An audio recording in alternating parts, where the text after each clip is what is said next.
Greetings,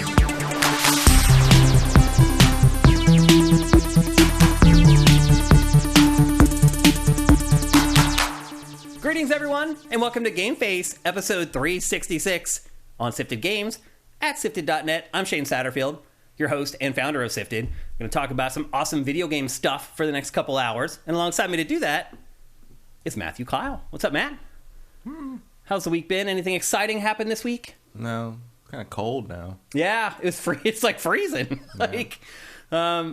We've had to run the air conditioner for a while, the last week or whatever. And then last night, I think I woke up this morning, our apartment was like 70 degrees or 69 degrees or something. I know you guys are like, oh, poor Shane and Matt, but it's weird. Like, usually we're having our Indian summer right now, and sometimes, like in November, it's like really hot. Well, usually it's October. Yeah, we had a mild October. It's fairly warm in October. And it's still warmer outside than it is in this house for some reason. Yeah, your house is always cool. Yeah. Seems like. But like, this is big. Yeah. But insulation's good, but it doesn't. It's better at keeping it cool than warming it up. Well, like it's nice and cool in the summer, but it's real cold in the winter if there's no sun. Well, the funny part is if you live in California, you hardly ever use your heat. So when you do turn it on, it smells like your house is burning down because like it hasn't been used for months and it's like burning off all the dust and like. Well, in mine, like the heat in this house, for some reason, there's two separate heaters. There's an upstairs and a downstairs. And for some reason, they put the exhaust for the heat downstairs on the side of the house, pointing directly at the neighbor. Uh-huh. And it's this little plastic pipe that just makes this horrible screeching steam sound that basically penetrates the neighbor's house, and like just you can hear it everywhere. And so I run the heat in the winter. She's like, "Oh my God, how much longer is this going to?" I'm like, "It's 60 degrees in here. It's going to warm up a little bit." The cat is shivering. I'm going to run the heat for a while. That's funny. So, well, it has been kind of a calm week for games. Not a huge week of releases. Some big stuff we're going to talk about today. Stuff, but they're more low key. Than anything else. Yeah, next week's show, actually a couple of big ones. We're going to have Super Mario RPG, which comes out very soon. And then after next week's show, it gets a little more difficult. Like the first week of December, there's a couple big games. We'll have a good show there. And then the second week of December, I guess we just should say right now, by the way, that there's only 4 or 5 episodes left of GameFace in 2023. And one of those will be our Game of the Year, kind of end-of-year wrap-up episodes. So we really only have about 4 normal episodes of GameFace left. Again, the year has just whipped on by. Again, the older I get, the faster time goes. I can't believe we're about ready to break for the holidays. So hope you guys have had a great week. Even though there weren't a ton of big games released this week, there are still tons of games for you to play because there have been so many good ones coming out over the last like 6 weeks or whatever. There are some games I'm like, man, right on the fringe of finishing that I want to go back, but I just can't. There's always something new coming out every week that we need to cover to make sure that we are informing you guys as much as possible about what games you should buy or not buy. Yeah, pretty chill week for me, too. Just mostly work. Note for you sifters. Also, there's probably only going to be 4 more episodes of GameFace sort of in this configuration. We'll still be here, but we're going to switch things up a little bit with how the set looks and how we're going to shoot things for 2024. We may actually rejigger and kind of go back to some of the ideas we had for Sifted 2.0, where GameFace becomes more of like an hour-long show, and then Matt and I do like deep dives that are a little better produced. When we do it live, it's like I have to prepare a chunk of B-roll, and that runs while Matt and I talk over it. But kind of one of the concepts for Sifted 2.0 and GameFace 2.0 was do a GameFace. It's just kind of topical. If we do talk about specific games, talk about them for 5 or 10 minutes, and then do the deep dives where we dive really deep. And then we can produce those a lot better with footage that actually speaks to what we're talking about instead of just having general footage kind of rolling underneath. Although I will say, Matt, sometimes the B-roll jogs our memories when we're talking about games and takes us off and like to talk about things about a game that we want to talk about that maybe we would have forgot. So there's some advantages to doing it both ways. Look, now's the time for you guys, if you're big fans of GameFace and big fans of Sifted, to start maybe recommending some things that you would like to see changed in the show or altered in the show. Because we're going to have like these last 4 shows, and then I have a little bit of a break kind of before I go home for the holidays, and that's when I'm going to start like working on, we'll have a new show intro and some stuff like that. So anyway, change is coming. If you guys want to help guide that change, feel free to leave comments anywhere on our YouTube channel. You can leave them at Sifted, wherever, and we'll make sure that we read them all, and we'll take them all into consideration before we make any tweaks or changes to GameFace. But that's all stuff coming up for 2024. Yeah, it was really a shame that we had this huge plan set up for Sifted 2.0, and then the pandemic hit, and it was just all washed away, which was really bad timing, unfortunately. But obviously, I'm not complaining too much. Everybody had kind of a stick in their mud over COVID. So just some things to keep in mind. Again, put your comments down below, whether you're on YouTube or whether you're on sifted.net, and we'll take all of them into consideration. I think that's all of the chit-chat before we kick off the show proper. We do have a lot of housekeeping today, and we have, again, 4 game reviews on today's episode. So 4 different games we're going to tackle today in depth on GameFace 366. Before we do that, it's time for some housekeeping. And our first topic for housekeeping this week is something that I thought maybe we might have a huge topic for today's show, but as it turns out, it did not deliver. And that is, Matt, we are right on the cusp of getting the first information and first trailer for Grand Theft Auto 6. I honestly thought that, like, they were going to make an announcement before today's episode, and then the trailer is supposed to come in December. They haven't said exactly when, although all signs seem to be pointing to the biggest reveal in the history of the Game Awards. You think that's what's happening? No. No. I think they'll put the trailer out on their own. Yeah? Do you think they'll do it like around the same date as like... I think they'll do it whenever the hell they want to do it. Yeah. Because Rockstar is definitely the 800-pound gorilla that does not care what you want. Yeah, I mean, they don't Either the players or Jeff Keighley. Does not matter. I agree, they don't need it, but if you look at whether you believe the numbers that Jeff puts out after every show or not, those numbers are hard to ignore. They are pretty easy to ignore if you're Grand Theft Auto.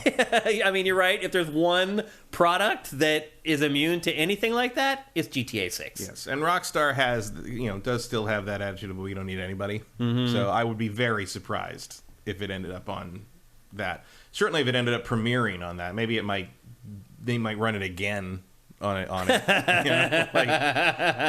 But if there's one thing that I would expect to not have a world premiere in front of it, it would be the GTA 6 trailer, because we'll have already seen it. I think it's 50-50 on whether it debuts during the Game Awards or not, because to me, it would just be so mean for Rockstar to put that out like a day before or a day after. Rockstar? Look, I have dealt with Rockstar, the inner workings of Rockstar on several occasions, and they are not about being nice guys. Nope. That's not what they do. That's not what Rockstars are. You're right, but man, that is pretty dastardly. Because look, don't forget that Red Dead Redemption 2 won Game of the Year, and they were all there for that, and they all rolled into Jeff's big event and stood up on his stage, and I don't know. Again, I think it's like 50-50. Yeah, but are we recognizing excellence, or are we making transactions? Yeah.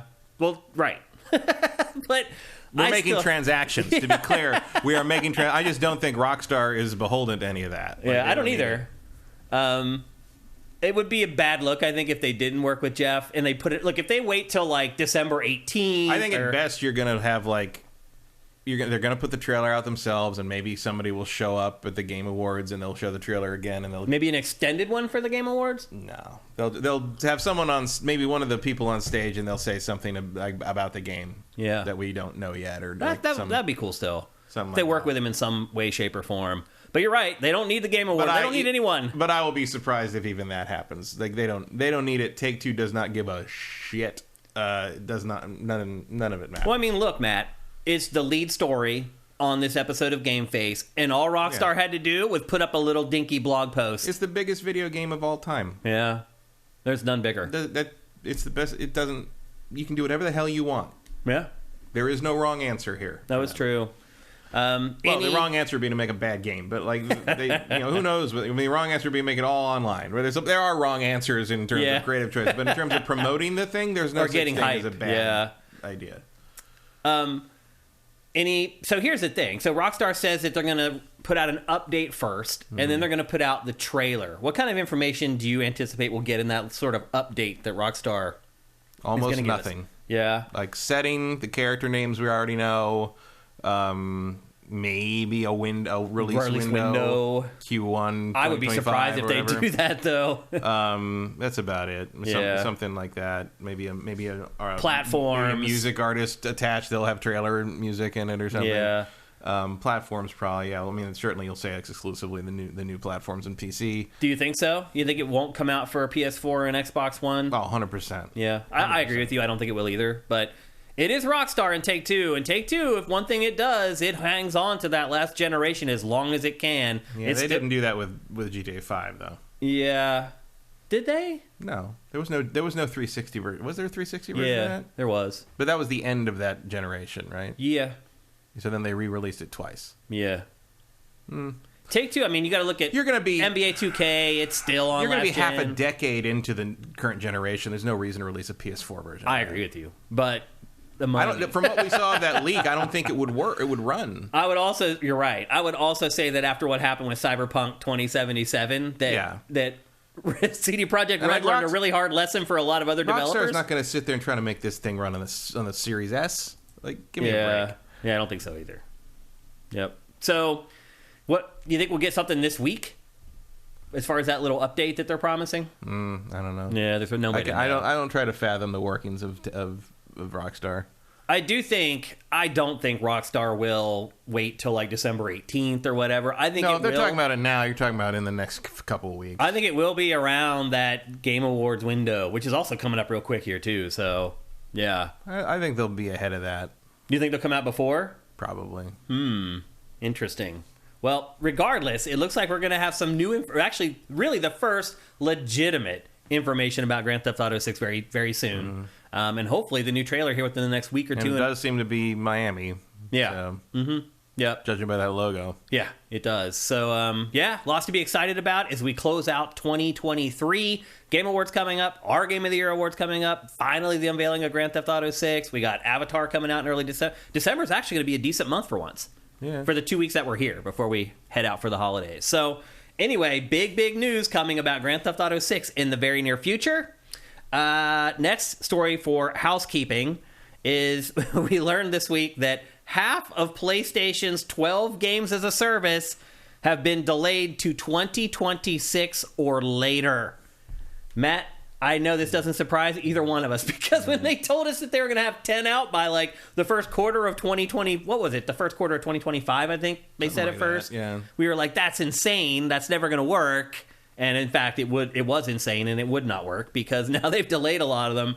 Do you think this is all just because the games aren't done, or do you think this might have something to do with the market around these types of games right now getting a lot tougher? It might be a little bit of both. Like the game as a service thing is dead. That market is saturated. It feels that way. The market is saturated. You're already seeing more and more games that were planned to be like a free to play multiplayer thing switching to a normal priced premium co-op model shooter sort of idea. I wouldn't be surprised if that's what happens with Marathon to some degree. Yeah, which is what we're seeing right now. Just Bungie's next game as a service. Yeah, it's just supposed to be anyway. It's just the trend came and went, and nothing's sustaining anymore. The numbers on Destiny are horrifying. That's why they had all the layoffs. 45% down year over year. That's the problem with games as a service, Matt. Is if you have one bad expansion, it could all be over. You gotta stay interesting forever. And every expansion has to be good because if you drop the ball with one of them, you could lose a huge chunk of your audience that you never get back. Yeah, it's risky. Well, especially with Destiny. I mean, I've checked out of Destiny 2 long ago. But the couple times I've gone back, I'm like, I don't even know what I'm looking at anymore. Like, it's just too confusing. And now that they've removed so much of the campaign, like they rotated it out or whatever, I'm like, I can't even catch up properly. So I just don't try Destiny anymore. Matt, when I'm curating and we have new stuff for Destiny that comes into the admin and I have to decide whether to add it to the site or not, I have no idea what any of it means. Like, already they had this crazy nomenclature for, like, weapons and things like that was hard to remember. But they've carried that aesthetic over into everything. How they name everything. It's like you read it. It is literally like you're reading another language. I'm like, what is... Like, if for somebody who, like, used to play Destiny 2 and played it a lot, that's crazy. Like, how are you supposed to get somebody like me back when I feel so alienated now when I boot up your game? I don't know. It's like... It also leans a little weirdly hard into the different characters. I'm like, I don't know who these people are. Right. Like, you saw them for 5 seconds when you ran through the citadel, the tower, or wherever they were. Yeah. And now I'm supposed to be concerned that one of the, what's his name? Nathan Fillion's character died or came back or what? Like, I don't know. I hear you. I just feel like they've gone too far into the weeds with Destiny 2. And again, that's Bungie and Destiny. They're learning a lot of lessons for these other games. And you're right, a lot of the lessons are teaching them, maybe we should just dump the whole game as a service, free-to-play thing, and just make a game that people pay for. Yeah, I mean, you've still got... The tide feels like it's turning. I mean, you do have things where, like, I don't know if you saw that guy who, like, he used to work at Blizzard. His dad worked at Blizzard, too, but he worked on StarCraft. He put out a video yesterday or the day before. He's talking about how, like, he worked for 2 years on StarCraft 2, Wings of Liberty. And the first paid horse DLC for World of Warcraft, like the Princess Pony, the Sparkle Unicorn DLC, that horse made more money than StarCraft 2 Wings of Liberty. And he's like, this is the problem. Yeah. Everyone's like, why is there all these microtransactions? There was a $15 horse. If you don't buy them, they go away. He's like, companies do this because dipshits buy all of it. Right.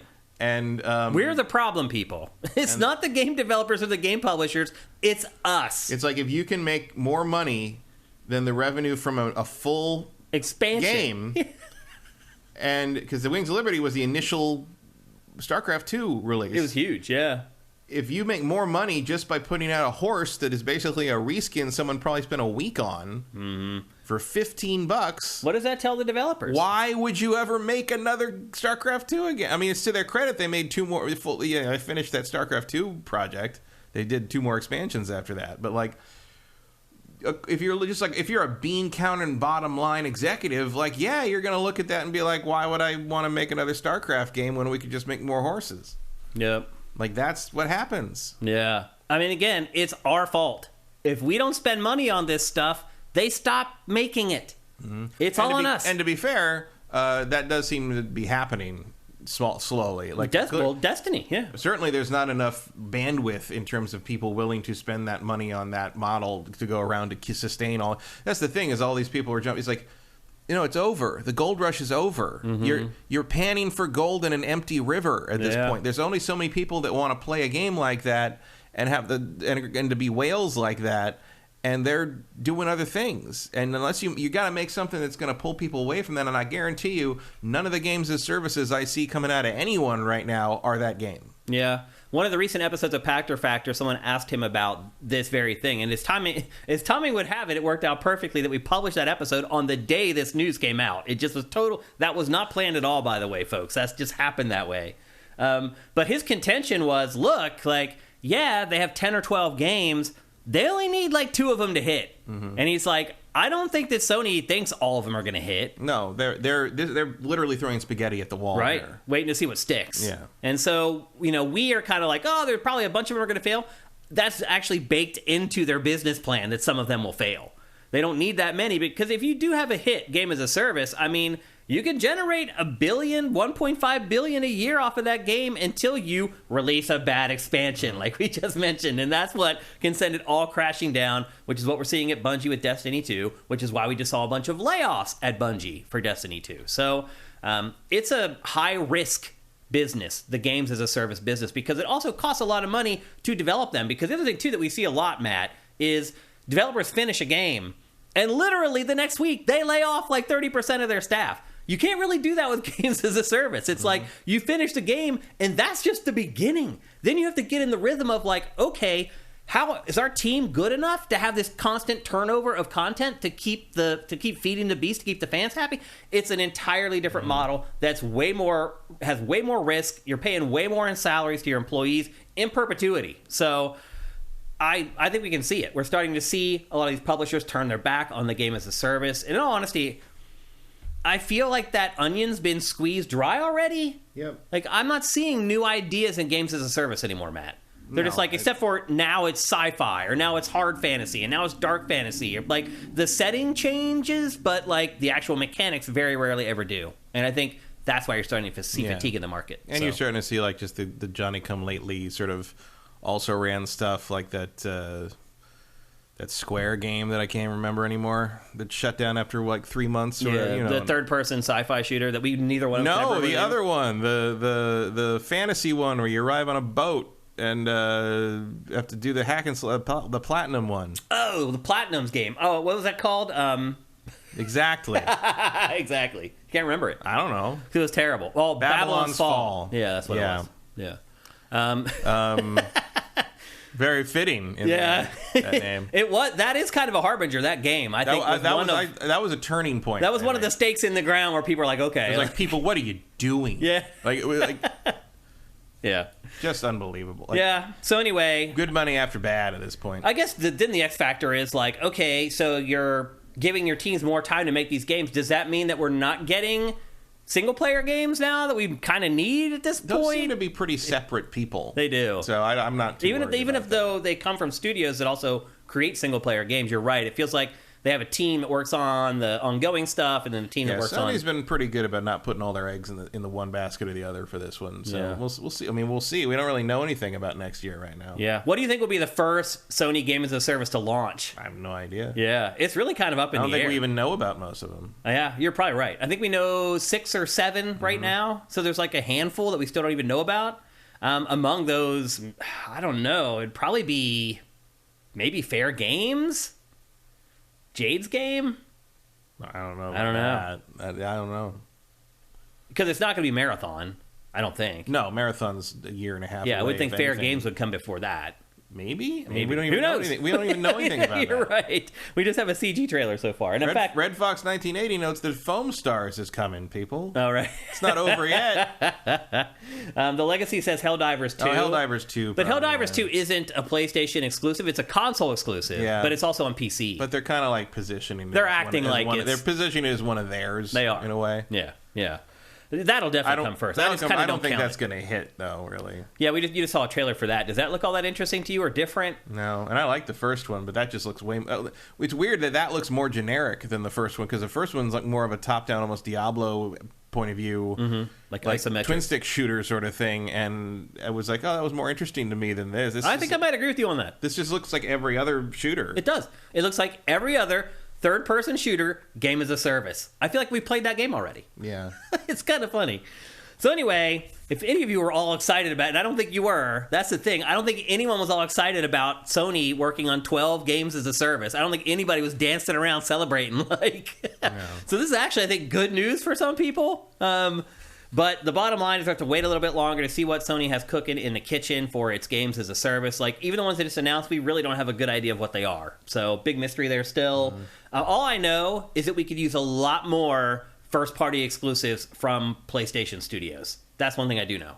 We only had 2 this year. That's just not enough. Well, luckily for them, it is enough. Oh, yeah, because people just, it really is like a snowball. As long as you can play other games on the PlayStation, it doesn't matter how many exclusives there are. Yeah. Do you think that PlayStation owners are just enjoy third-party games more? Why do PlayStation owners think it's okay to just play the third-party stuff and not get the exclusives where other people are a little more... I think most people, especially judging by how much PlayStation outsells the Xbox, most people have that because that's their game console. Yeah. If they play a video game, it's going to be on that PlayStation. Mm-hmm. And they don't draw a distinction between an exclusive... And they're all exclusives to them because they don't have an Xbox. Right. Okay. Fair point. Next topic for housekeeping in today's episode...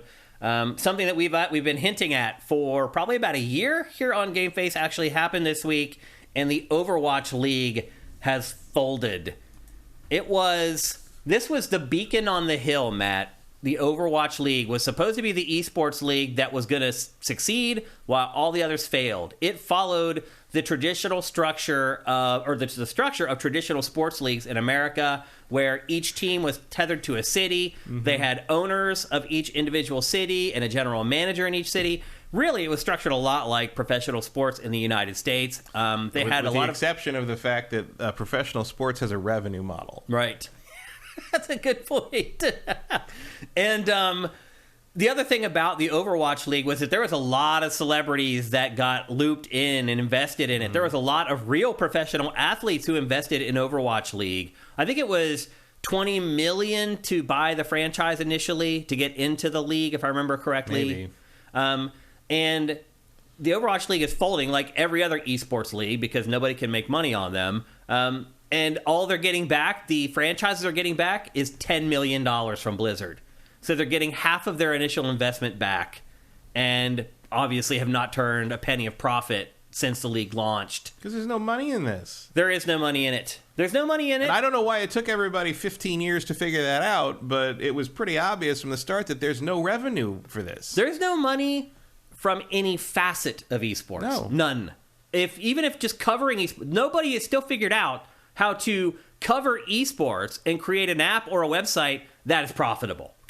Because they go direct. Because a little hyperbole. No one fucking cares. Well, we don't care. Because if anyone cares, they watched it. They keep up with it on their own. Or they go to Blizzard.com for Overwatch. They don't go to Sifted to learn about the Overwatch League. They do not care what some other person thinks about the esport they watch. Yeah. They have their own opinions about things. Which is interesting. That makes it different than traditional sports, because talking head shows, literally, that's all real sports coverage is anymore. Part of the thing with that is like keeping track of like, you know, all these different athletes and the business deals and the trade deals and stuff. And that's just not a factor here. Like, it's not that important who was who on whatever team outside of a couple major stars. Yeah. And you're right. They have failed to develop stars. Talk about. Yeah.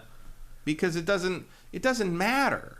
Like, there's a point at which, like, you know, it would be another thing also, like, in the sense of like, look, hell or high water and referees notwithstanding, whatever happens on the football field, the game is the game. The game is pretty much agreed upon to be what it is, and everybody's got to play it to their best their physical ability. The game in an esport can change overnight because they decide this is. They can just tweak something about it, and you're up against that versus like the ability of the physical ability of a player, which is a real thing, but like, it's not really on the level of whether someone can run a 100-yard dash faster than 100 other guys, is it? Yes, because the athletes, it feels like they're the constant. Yeah. They perform the same every time. Well, and the other problem is, like, and I know this, obviously there's some people that understand. I understand when I watch a Street Fighter match, like how hard it is to do what some of these people are doing. But it's like, if I watch a soccer match, I know how hard it is to run back and forth along a pitch that long. I mean, or I have a how human hard a body. bicycle kick is. Yeah. I have a human body. I know that it's not easy to ram into each other at the fucking scrimmage line every time. I know that it's hard to hit a three-pointer. Yeah. I know that I could not... You know, the hardest thing in sports is hitting a fastball. Yeah. I know that I have tried to do that, and I am not very good at it. Yeah. The fact that the best people in the world at it are the successful if they do it a third of the time is crazy. Yeah. But you don't have a frame of reference for the achievement that's happening here. Yeah. I mean, beyond like winning the average versus viewer, losing, you mean? Yeah. There's no entry point. No to frame that. of reference really for it. And even as someone, you know, like someone, and you need to be familiar enough with the game to understand the achievement on display a lot of times. Like, I don't understand what the hell's happening in a professional StarCraft game. Or I don't either. League of Legends and we know game. a lot of... You're right. Even though I've played League of Legends for like hundreds of hours, I still cannot watch League of Legends esports and 100% know what is going on. Yeah. That's insane. Yeah. I mean, think about that. Like, I did play other traditional sports growing up. Like, I didn't play them anywhere near as much as I've played League of Legends. Yeah, and I think, again, I've gone on and on about it over the years, but I think one of the reasons that fighting games and EVO is just consistently one of the most successful at being an event for this that breaks a little bit outside of its core audience is that everything in a fighting game is happening on one screen. Yeah. Like, the concept is very simple. What the fuck is happening here? Right. Why am I know. following this huge dude up there? Exactly. It's like imagine trying to watch an NFL game when you could only watch it from the point of view of different players. Right. There's no field view. Right. Yeah. That's one thing they struggle with League of Legends is, do they focus on one lane or do they show the whole map? Like, and particularly so in that small game, at that point, right? Nothing stands out. Yeah. Like, it's not built to be seen from that angle. You know, it's there's, I mean, and then like when you try to build a game specifically to take advantage or to solve those problems, the game doesn't become popular. Yeah. So like, I'm interested and Blizzard in tried to force this by basically being a giant company that threw millions upon millions of dollars into this and hoped that it would catch at some point. But nope. Caleb Faruqi says, I agree about esports not making money, but the Game Awards doubled the number of esports awards. Why the incongruity? Because the Game Awards don't know what the fuck they're doing. That is really insane. Like, and more than likely, those awards were sponsored somehow. The sponsorship, one, and two, I guarantee Jeff at this point is like, I have tapped out the enthusiast gaming market. Mm-hmm. If I'm going to grow the audience for the Game Awards, this is where I need to reach. But they're not going to show up. They won't show up at gaming websites, and because they don't play video games. Right? They play a video game. They play one. Yep. Like you have to if you want to be good enough. Yeah. Like the people I knew in the fighting game community, like the people that really were seriously fighting, players, like like the people that would compete in the main tournaments.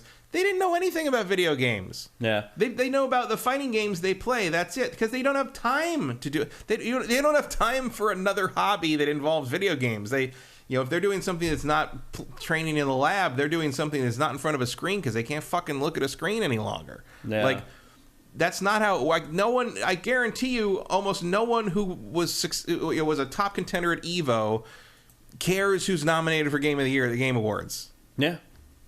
Even less so because Street Fighter's not nominated. Right. So it's not there's no that's not the same audience. They do the same thing, but it's not the same. It's like saying how come we have this great soccer analysis podcast and nobody who watches football on Sunday wants to watch because they're not watching the same sport. They don't care about soccer. Mm-hmm.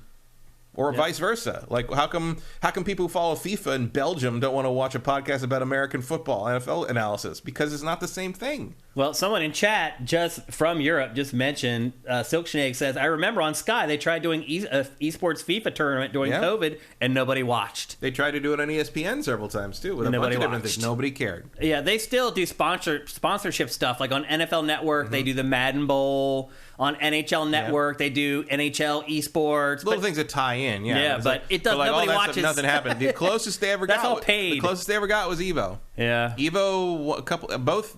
I think 2 years it ran on ESPN2, the finals, and the grand finals, and it did pretty well. It did pretty well, and it was funny because you had the live chat going on, and you had all these sports guys coming and be like, "What the fuck is this? Where's sport? Like, why is this shit on?" And 10 minutes later, like, "This is pretty good." Yeah, they were converts in there. It's like this. I get it. I understand because it's a fight. Everybody understands. It's easy to understand. Yep, one against mano a mano for sure. People talking about the athlete. I called them athletes, and some people took umbrage with that. But athletes. I'm just athletes.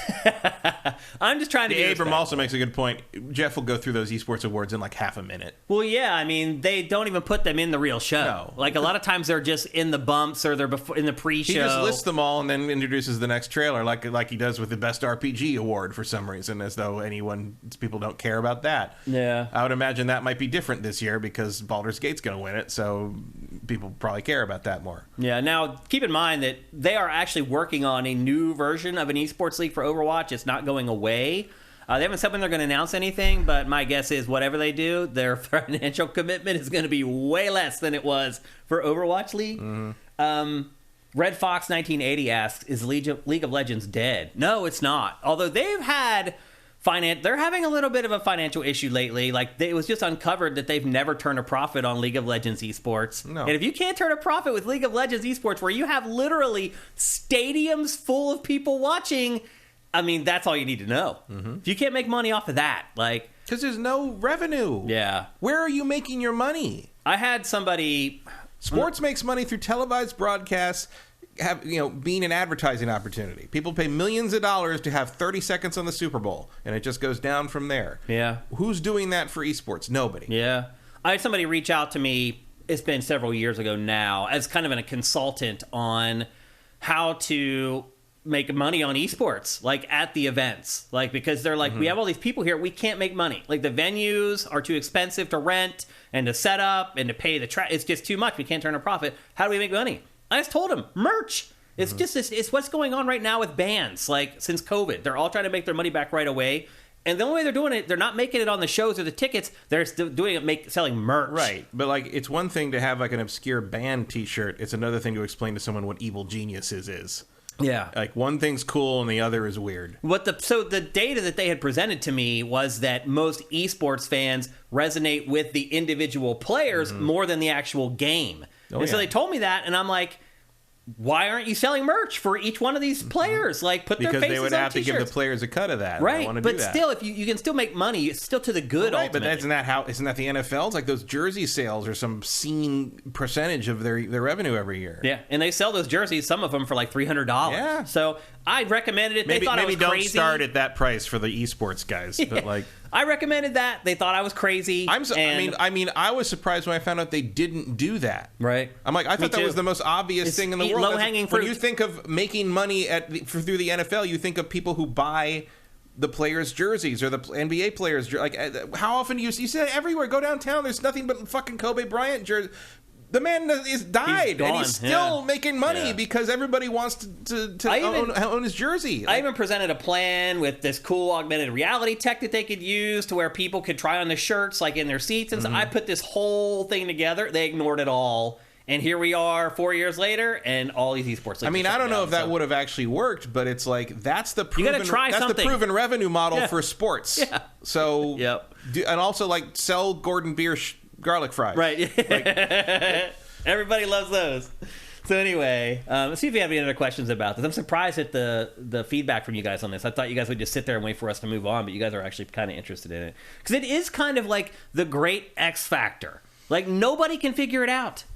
Well, it's because there's nothing to figure out. I think you're right. At the end of it all, I don't think there's any way to make it a success. So, and I do apologize for using the word athletes, but I don't want to offend the people who are really into it, and I do think that they consider themselves athletes, so I'm being respectful. I mean, to some degree, they do something that I could not physically do. Yeah. It kind of counts. Yeah. I mean, it's just that it's their hands instead of their arms or their legs, so I don't know.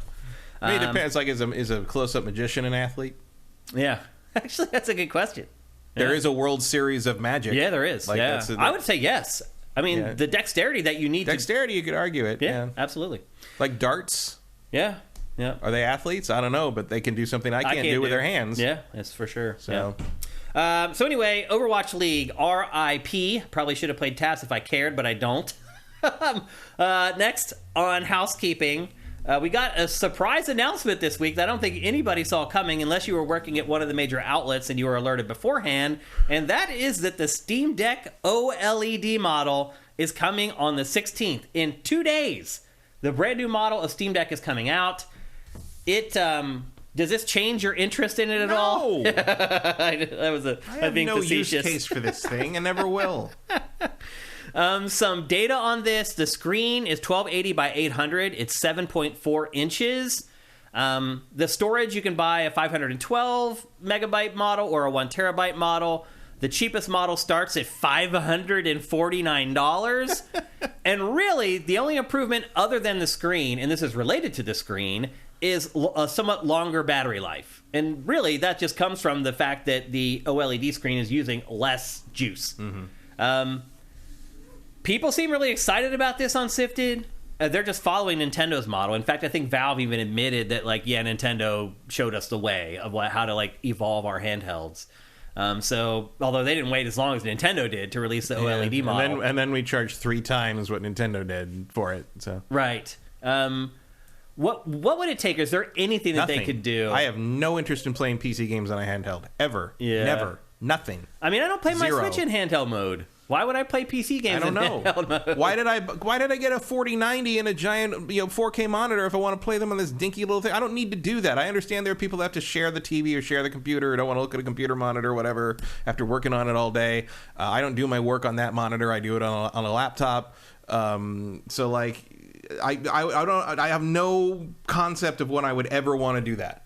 I would just wait until I could play it on the big screen. There's a lot of sifters with Steam Decks. Yeah. A lot. I'm really surprised by how many... it's very selling shockingly well, especially for the price. Yeah, it's really crazy. Obviously it's cheaper than an actual PC if you don't have a function. You can just plug it into your monitor and you have a pretty decent PC. Yeah, but I do, so I don't. Right, you don't need it for this. Yeah. But again, I am surprised at how many sifters have bought. Not saying Steam it shouldn't exist, but I'm just saying I'm never going to need one.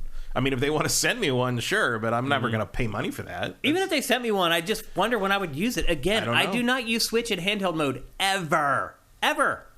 I have plenty of TVs in my house. I got one in a bedroom I never even use. Like I said, I've used Switch handheld once, and that is because the lag that was introduced from the dock to my TV was too long to catch the big fish in Animal Crossing. That's really sad. It was just a split second too long. Yeah, Caleb Faruqi agrees with you. He's like, you just said it. Like, the Steam Deck is cheaper than a PC. It's a value proposition. For some people, it is. Yeah. And but also, if you have that little thing sitting on your desk instead of a big tower, it's also, if you don't have a lot of space in your apartment or whatever, it's kind of an added incentive, I guess, to own one. If you already have a gaming PC, I don't see the use for it. Yeah, me either.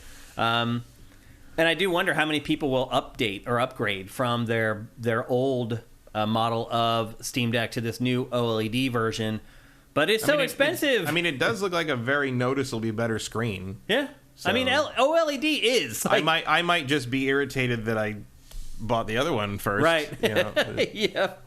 But again, it goes on sale on the 16th, which is 2 days from now. So Thursday, it goes on sale. And the cheapest model is $549. You can get a 512 or a 1 terabyte hard drive in it. And again, its biggest feature is longer battery life, other than the nice crisp and clear screen. So just something to keep in mind if maybe you pass on the first Steam Deck because you didn't think it was quite up to scratch. This one's a little bit better. Valve also said, by the way... But how much does it cost to buy like one that you'd actually want? Like $600, basically. Yeah. Because I haven't seen... I don't remember the stats for this one, but I remember the bottom tier. The one that you actually wanted was awful. Way more. Yeah. It was like, you can put like 2 games on it kind of thing. Yep. Yeah, so this isn't going to change my mind about Steam Deck, but it might change some of yours, or it may convince some of you guys to upgrade to the better model. Another kind of surprise from this week, although it shouldn't have, because it all happened on a very important date. But we got another trailer, Matt, for Mass Effect 4. Now, another teaser trailer, and this was for N7 Day. November 7th is the big holiday every year for Mass Effect. This is literally just a warlock from Destiny. Yeah. That's a Destiny character. I don't know what this is. Has anybody figured out what it is exactly? No, that's just a carrot. It's just a dinosaur. It really doesn't mean anything? No, it's just maybe that'll be a thing in this game that comes out in 10 years. Who fucking care? Because they just want you to go buy merch at the store. That's all it is. Like, that's what N7 Day has been for years now. To go buy your N7 jacket. I already have, actually. I'm surprised that fucking trench coat isn't up there right now. For like $500. Here's the thing, Matt. One, it also leaked out this week that it's not coming out until like 2029. If that. And that blew my mind because that's still 6 years away from now. And then I get in here today and I go to load up clips for this out of the TriCaster, and I realize there are 3 trailers for Mass Effect 4 already. Yeah, the first trailer for this was Game Awards 2020. What the hell? They teased this game a decade before it's going to be out, if it even comes out. BioWare may not survive the release of Dragon Age 4. Seriously? I mean, we don't even know if this game is ever going to make it. Dragon Age 4 is going to be 10 years in the making by the time it comes out next year, if it comes out next year. Yeah. Inquisition was 2014. Dragon Age Origins took 9 years to make. They started in 2000. Yeah. Like, I don't know why it takes this long to do these things. I don't either. But again, we have 3 trailers for this game already. It's not coming out till 2029. That's just insane.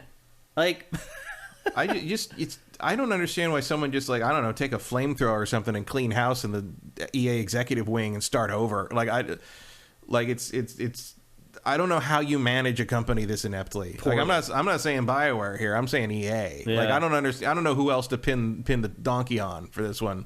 How do you make this fail that badly? You're in Team Eco territory here.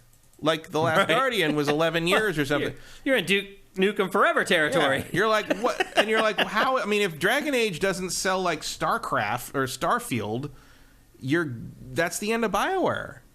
Yeah.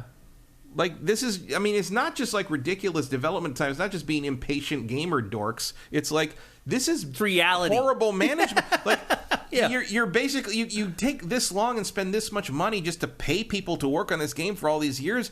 That's all in a way that it doesn't have to be. Yeah. You don't have to keep making these huge bets and like bet the company on it every time. I don't understand the purpose of that. I don't either. But I feel like it's like 50-50 whether we'll actually see this game or not. Yeah, like, I mean, I know people that have been working on these games. I mean, not really Mass Effect doesn't really exist yet. Yeah. It's just like a concept right now. Like, I assure you that whatever that is in that teaser from N7 Day, that's just like a thing they was like, oh no, that looks cool. Have that walk through, and that's your thing. So you think there's no significance to the actual game there? I mean, they might eventually use that design character for model something or if that whatever. game ever exists, but I don't think that's anything. I think it's just like, that's cool to have that walk by. Yeah. Fuck it. And it was like, is it Shepard? Is it Leon? I'm like, it's nothing. Yeah. It's a person in a helmet with a coat. People were working hard trying to figure out what it was. That's for sure. But I mean, I don't blame 6 them. years out, no one's made any decisions about anything. I assure you. I don't blame them with all this media out for the game. It's easy to think that like, hey, it may only be a couple years away. It's time to get excited for it. It's not. It's not. No. Are we going to get another Dragon Age teaser at Game Awards for the third time, fourth time? Maybe. The Abrams says the fall of BioWare is so effing sad. It is. Yeah. It really is. It's one of those studios that, like, you go back 10 years ago, they were infallible. Like, you couldn't have convinced me that BioWare would end up like this. Mm-hmm. You could have, like, said, like, no, I'm from the future and blah, blah, blah.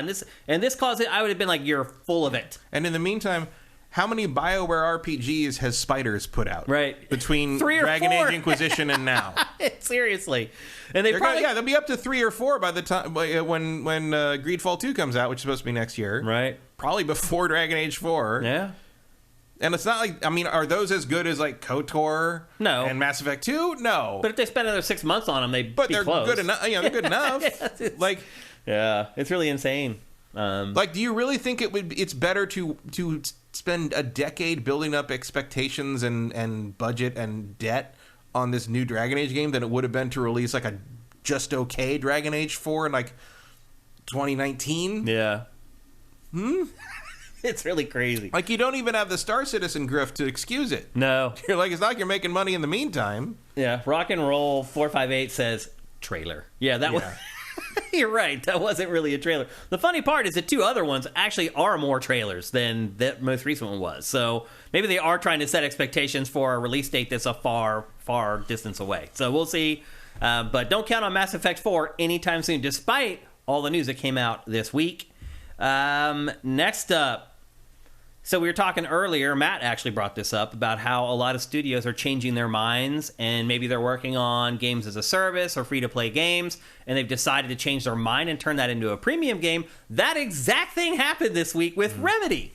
Hot on the heels of Alan Wake 2, everyone talking about it. It's kind of the big game from the last week or so. It decides to announce, when there's all the goodwill rolling around, that their new game, their upcoming game, that was supposed to be a free-to-play, cooperative, multiplayer type game as a service thing, is now going to be a free or a premium game, and they're going to sell it for full price, and it's not going to be a free-to-play game as a service. So right there is your perfect example of a developer seeing the writing on the wall and changing its approach, and also realizing what they're known for and what people want from them. Right.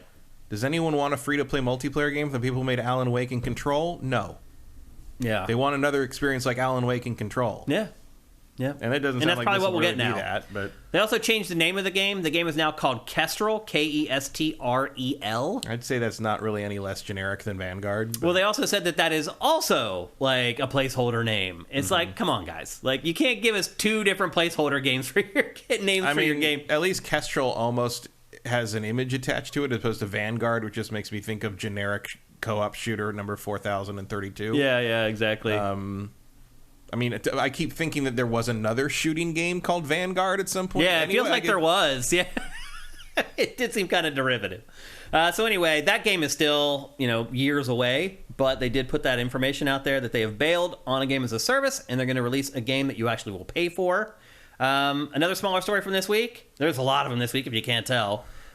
So we talked in last week's episode about how, and we debated like who was behind it, but basically Mortal Kombat 1's DLC was outrageous. They had put out a Halloween fatality. They were charging $10 for it, and we came to the conclusion by the end of the discussion that was all on Warner Brothers, had nothing to do with NetherRealm.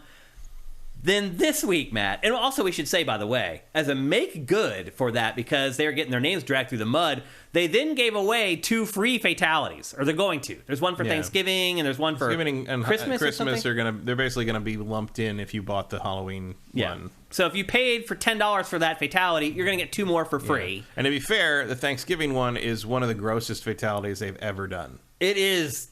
It almost. It almost steps over the line. It's pretty great. Yeah. But it's like, it's disgusting. It really is. Well done. Yeah. So anyway, they tried to... It's funny because like when I didn't know what that was. I just saw it pop up on Twitter, a video of it pop up on Twitter without contect. And I'm like, oh, that must be the Thanksgiving. I knew what it was. Oh, that's a Thanksgiving fatality if I ever saw one. Like you could also just call it like one of... it made me think like the holiday stuff is kind of fun. It's overpriced. But like, I'm like... You know what they should do? They should do a 7 Deadly Sins fatality pack. They should do like... Well, they already got gluttony. Gluttony. That's what it made me think nailed of. that one. Like they should do 7 Deadly Sins as like a random fatality pack of just like the most disgusting, horrifying shit they can think of, and then they make you pay for it. Yeah. Because you can't say that they thrust it on you because you bought it. Right, exactly. Yep. Like, if you want to push the limits and really exercise those anatomy textbooks, which I know you have in that office, that's my suggestion. 7 Deadly Sins fatalities. Yep. Well, hot on the heels of all this madness, we actually got more news that people were like, what the hell? And so there's a brand new DLC character coming named Omni-Man. Now, Omni-Man, Matt, is he from Invincible? Invincible, which somehow, for some reason, has completely avoided me. Like, I have never watched it. Missing out. I guess I am. Like, it's the Walking Dead guy. Yeah, I know. Like, somehow it's actually way better than Walking Dead. Yeah, I've heard a lot of people say I'm going to check it out now. It's very, very good. It is just as violent as this makes it out to be. It's unfortunate that you know that because it could be a pleasant surprise. I don't know about pleasant, but like you... A surprise. I assure you the first half of the first episode does not clue you into how that's going to end. Okay. All right. And I read the whole comic series. Yeah. Finished season 1. Season 2's up or coming out currently. You have no idea where this is going. Okay. You have, including people, if you haven't read the comic, you have...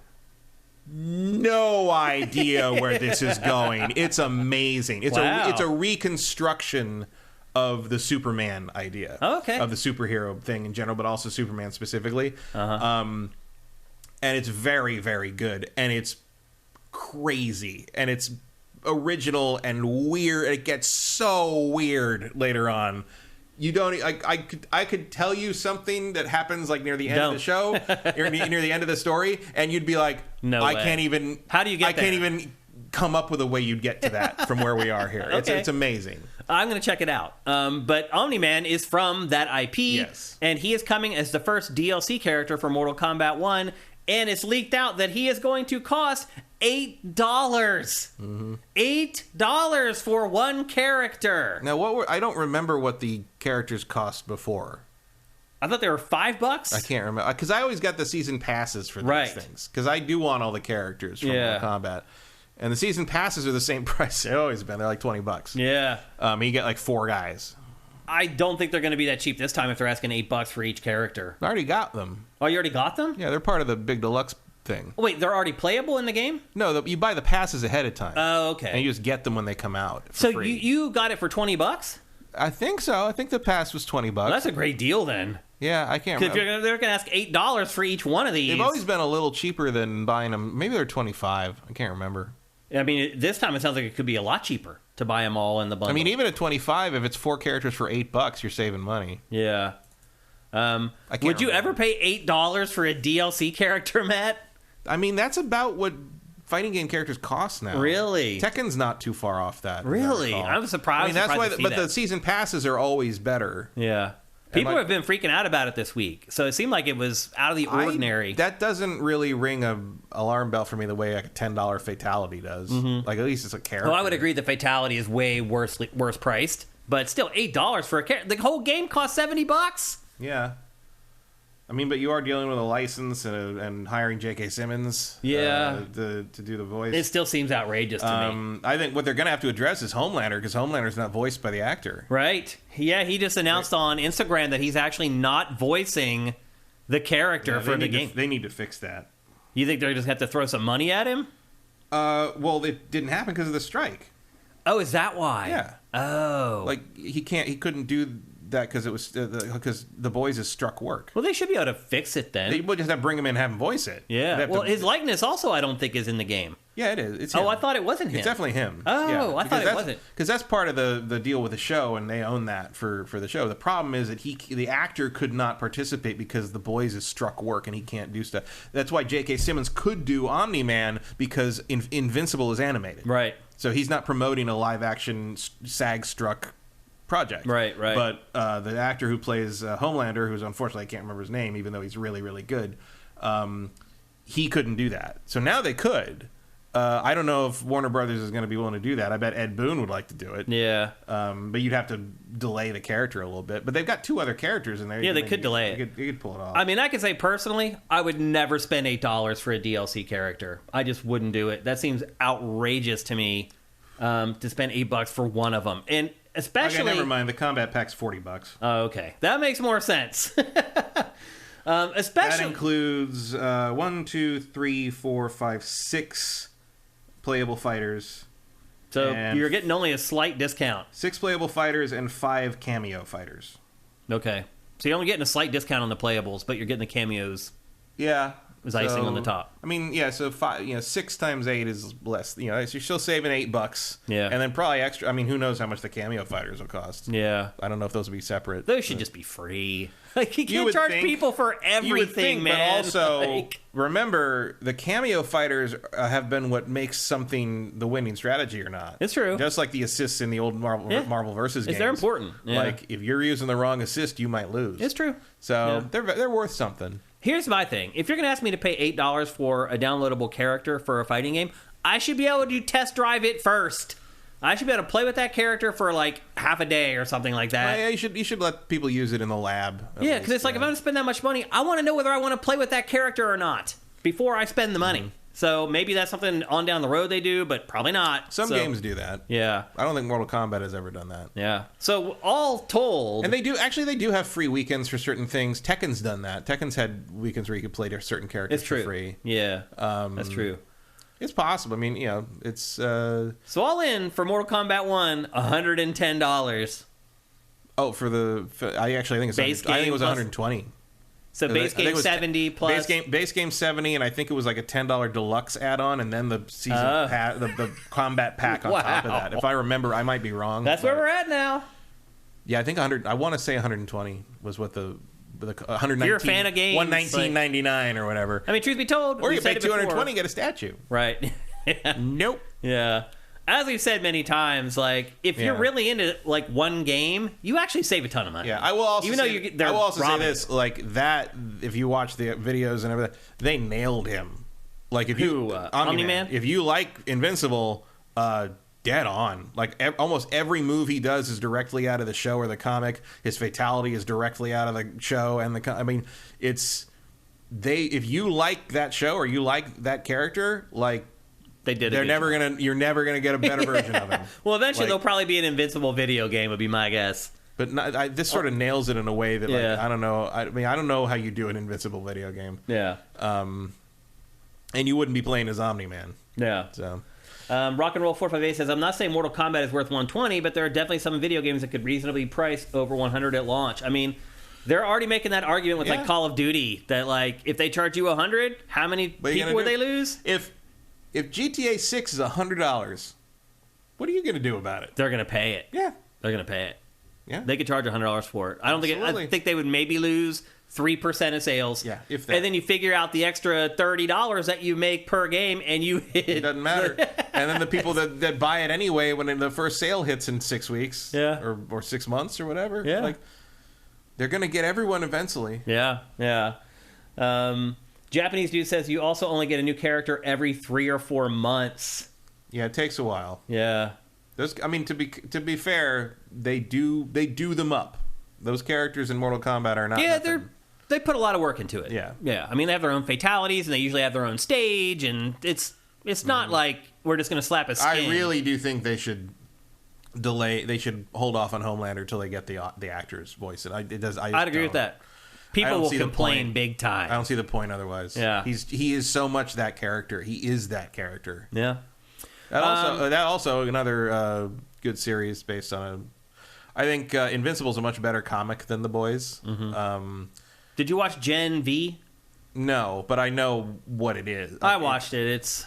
I did get sucked into it. I ended up watching all the episodes. I did not find it to be anywhere near as good as The Boys. It's The Boys in high school, basically. Right. I mean, there's similar sidetracks of stuff like that in the comics of The Boys. I would say there are elements of The Boys I prefer in the comic, but for the most part, I think the show does it better.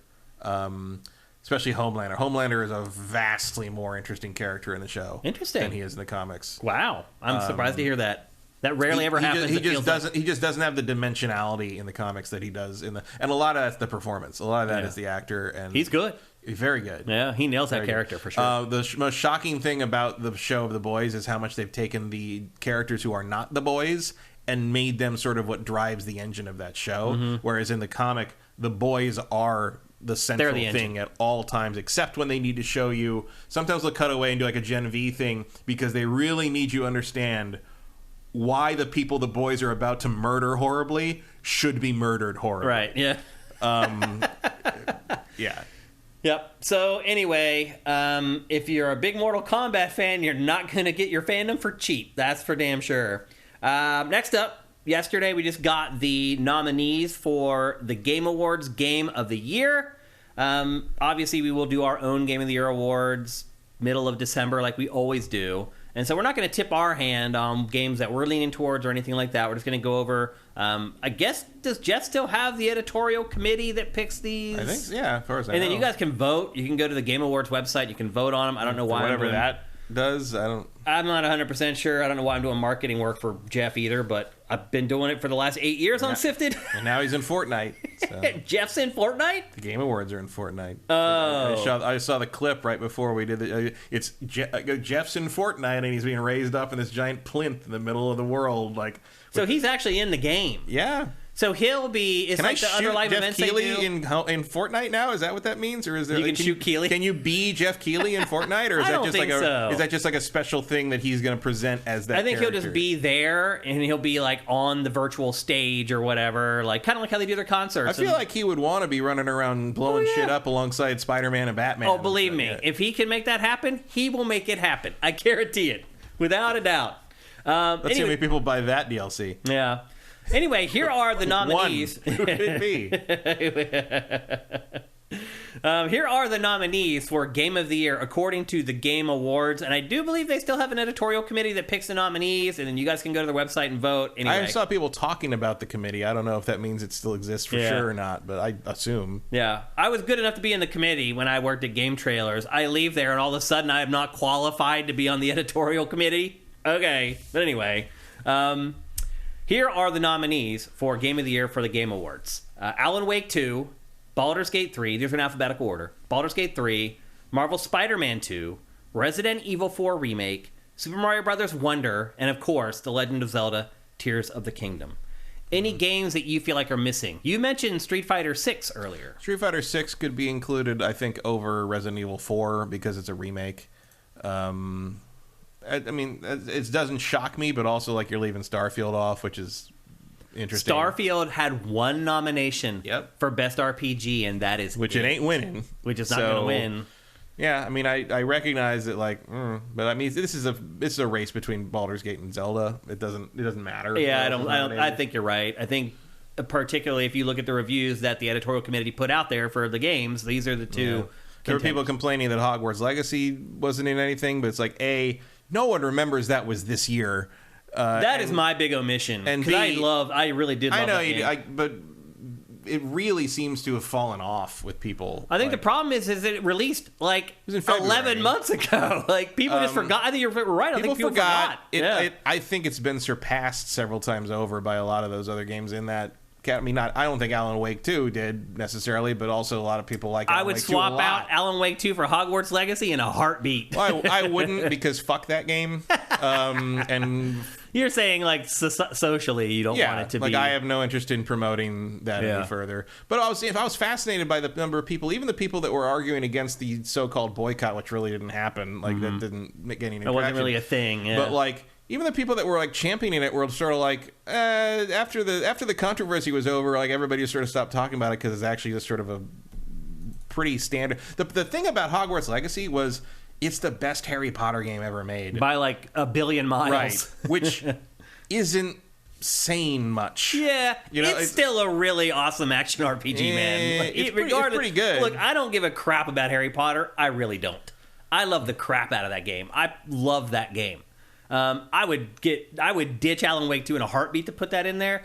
The other thing too is it's just now about to come out for Switch. So now people are starting to remember, oh, that's right. And I think you're right. I think a lot of people may think that game came out last year because it's been so long. So that's my only omission. I mean, otherwise, I think they probably got them right. Street Fighter 6, I wouldn't mind seeing on there. Yeah, I would. I mean, just I don't know. Like, I mean, I didn't even draft Resident Evil 4 in the fantasy draft because I thought remakes were sort of verboten a little bit, or it felt like cheating a little bit. But like, nominated for Game of the, I mean, they're not wrong in the sense that it's one of the best things I played this year. But like, it's just Resident Evil 4 again. Yeah. You know, that just shows you how great it is, though. I mean, I'll be honest with you, it's one of the best games I played this year. Like, it's not pushing boundaries or doing anything, innovative or anything like that, but it's a really great video game. There's like a bunch of weird shit in there, but there always is. Yeah. It's like it's weird that Octopath Traveler 2 isn't in anything. Yeah. I'm not surprised by that, though. It's very good. It's weird that Lies of P is in the RPG category to me. I know that it has RPG elements, but every other game in that category is a pretty standard RPG, and Lies of P is an action-adventure game that has stats. The problem is that, like, every game has RPG elements now. Like, I even saw that the developers of RoboCop Rogue City call their game an RPG. Which is silly. But they themselves call it an action RPG. It's just a shooter that has RPG elements. Yeah. But it's like arbitrarily deciding Lies of P is an RPG is weird to me. There's always stuff like that in awards. People are always going to say, well, that should be here and that should be there. And there's, of course, the Dave the Diver controversy, which... what controversy? It's nominated for Best Independent Game, and it's not an independent game. And so there's a bunch of people like, what does that even mean? And it's the thing about, like... And they're right. It's like an aesthetic thing. It looks like an indie game, so people call it an indie game. But the thing is, and I thought this was actually a really interesting point in terms of how you use the language. If the category was Best Indie Game, you'd have this kind of cover of indie being this colloquialism we use to sort of basically describe things that look and feel a certain way that aren't AAA projects, right? But it's not called that. It's called Best Independent Game. Mm-hmm. What would you think that they should change the name of the award to? I just think they shouldn't nominate something funded, owned, and published by the 12th largest video game publisher in the world, an independent game. Yeah. Dave the Diver is not an independent game.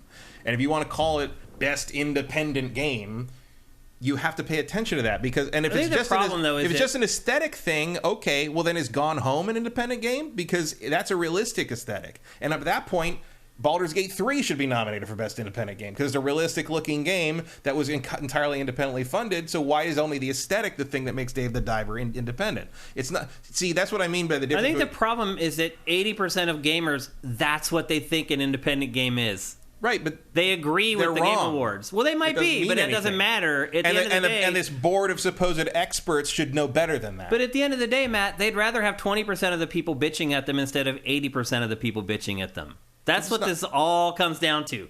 The lack of social uproar on social media. They're like, that it's just the facts. Like most people, when they think indie game, they think smaller game, not as expensive to make, probably 2D, probably not a lot of the accoutrement that you get in the big budget games. But that's what I mean when I say the difference between indie and independent. You want to fudge that? Call the category Best Indie Game. Mm-hmm. Indie gets you a lot of leeway. The independent, you say, and spelling it out. You're going to spell that word out. That word means something. It does. Yeah. So, and it doesn't mean Nexon. So, I think a lot of people in America think that Nexon is like an indie publisher because they're so small here. Right, but they're the 12th largest video game publisher in the world. But they make all that money in Korea, and people here don't care about that. Words still mean things. Yeah. Like at that point, you might as well nominate Fortnite for Best Independent Game. It is. Yeah. But that's never going to happen. But it's not because it's not pixel art. It's not a pixel art side scroll with a quirky premise. That's what makes everyone say, not everyone, some people say Dave the Diver's in it because it looks like one, but it isn't one. Yeah. You know, I don't think anyone's arguing with that. I think people are just, there's certain things that just happen in society that become accepted by the masses, and you just end up having to go with it sometimes, unfortunately. And this is one of those cases. Well, they didn't go with it when they nominated Sifu for fighting game last year, so I'm not really buying it. I think some of these nominees are just chosen by a room full of monkeys with typewriters. That could be. Yeah. So anyway, those are the nominees for Game of the Year according to... We're not going to talk about the Esports Athlete of the Year? No. Actually, we already did that. Actually, I would note that this is the first time in the history of the Game Awards I have an opinion about Best Content Creator. Because one of the nominees is People Make Games, which made that great documentary about Disco Elysium. Oh, okay. So I actually do have a dog in the fight on one of those stupid things. Finally. This time. Best Content Creator, People Make Games. Let's go, Quinn. Someone makes content that we actually thought was good. It is funny to think about. And it's the only one, if you look at the nominees on the thing, it's the only one that has a logo and not some random dude's face. Right. On the thing. Because it's a bunch of people that made a fucking documentary. Because it's about the game. Like, that's what we do here. Like, you'll never see our faces in our thumbnails. And it's probably a huge mistake. But, like, the ideals that I like to create content around is it's about the games first and us second. And that's not what people want anymore. People want the faces first, and then the games are just like tertiary, which to me is just insane. Like, I'm just some dude from central Pennsylvania that loves video games like you do. I was a little more dedicated to them, so I went to college and I started a website in college, but otherwise, I'm just a dude from central PA. So I look at myself and I'm just like, why does anybody want to, like, acquiesce around me? Like, to me, it's about the games. Like, I'll never get it. Because there's no difference between the games from outlet to outlet. The difference is the personalities. I guess. And it doesn't last forever. The funny thing, Matt, is up until this person, all the content creators who won Content Creator of the Year never once appeared on Sifted, the world's most advanced video game content aggregator. Well, remember, never once has any of those guys ever appeared. Well, also, People Make Games is a team, right? It's not one random streamer who's. It's a bunch of people who make all their stuff they do on their YouTube channel is like deep dive documentary analysis of various things and stuff. Yeah, it's by that guy Quinn's is married to Lee Alexandra. Yeah, he does board game stuff too. He's a great creator. Yeah. And he probably won't win. They probably not. No, but I was just shocked. We're not going to get as many likes on social media. Like they got nominated at all because it was such quality content. Real good content. I didn't think that's what we did here. That's typically not what they do. No. Yeah. So anyway, those are the nominees for Game of the Year. We'll see who wins. Are the Game Awards December 7th or 8th? I forgot. I want to say it's December 7th because that was Pearl Harbor. Okay. That's my association with that. Okay. But they're coming up soon, and as usual, we'll cover them. We'll do Jeff another solid, even though he never does us any solids. I remember seeing when they announced the date. I remember the night before, by coincidence, I had thought, "Is there a date for the Game Awards yet?" And I looked up the Game Awards site, and it said December 7th, and I was like, "Oh, Pearl Harbor." And then the next day, Jeff tweeted and was like, "Oh, announcing the." I'm like, "You didn't? That was already on the website last night, bro." I saw that. So anyway, there you go. That's our little tease for the Game Awards that are coming up here in the next few weeks. Another story. I told you there's a lot of housekeeping today.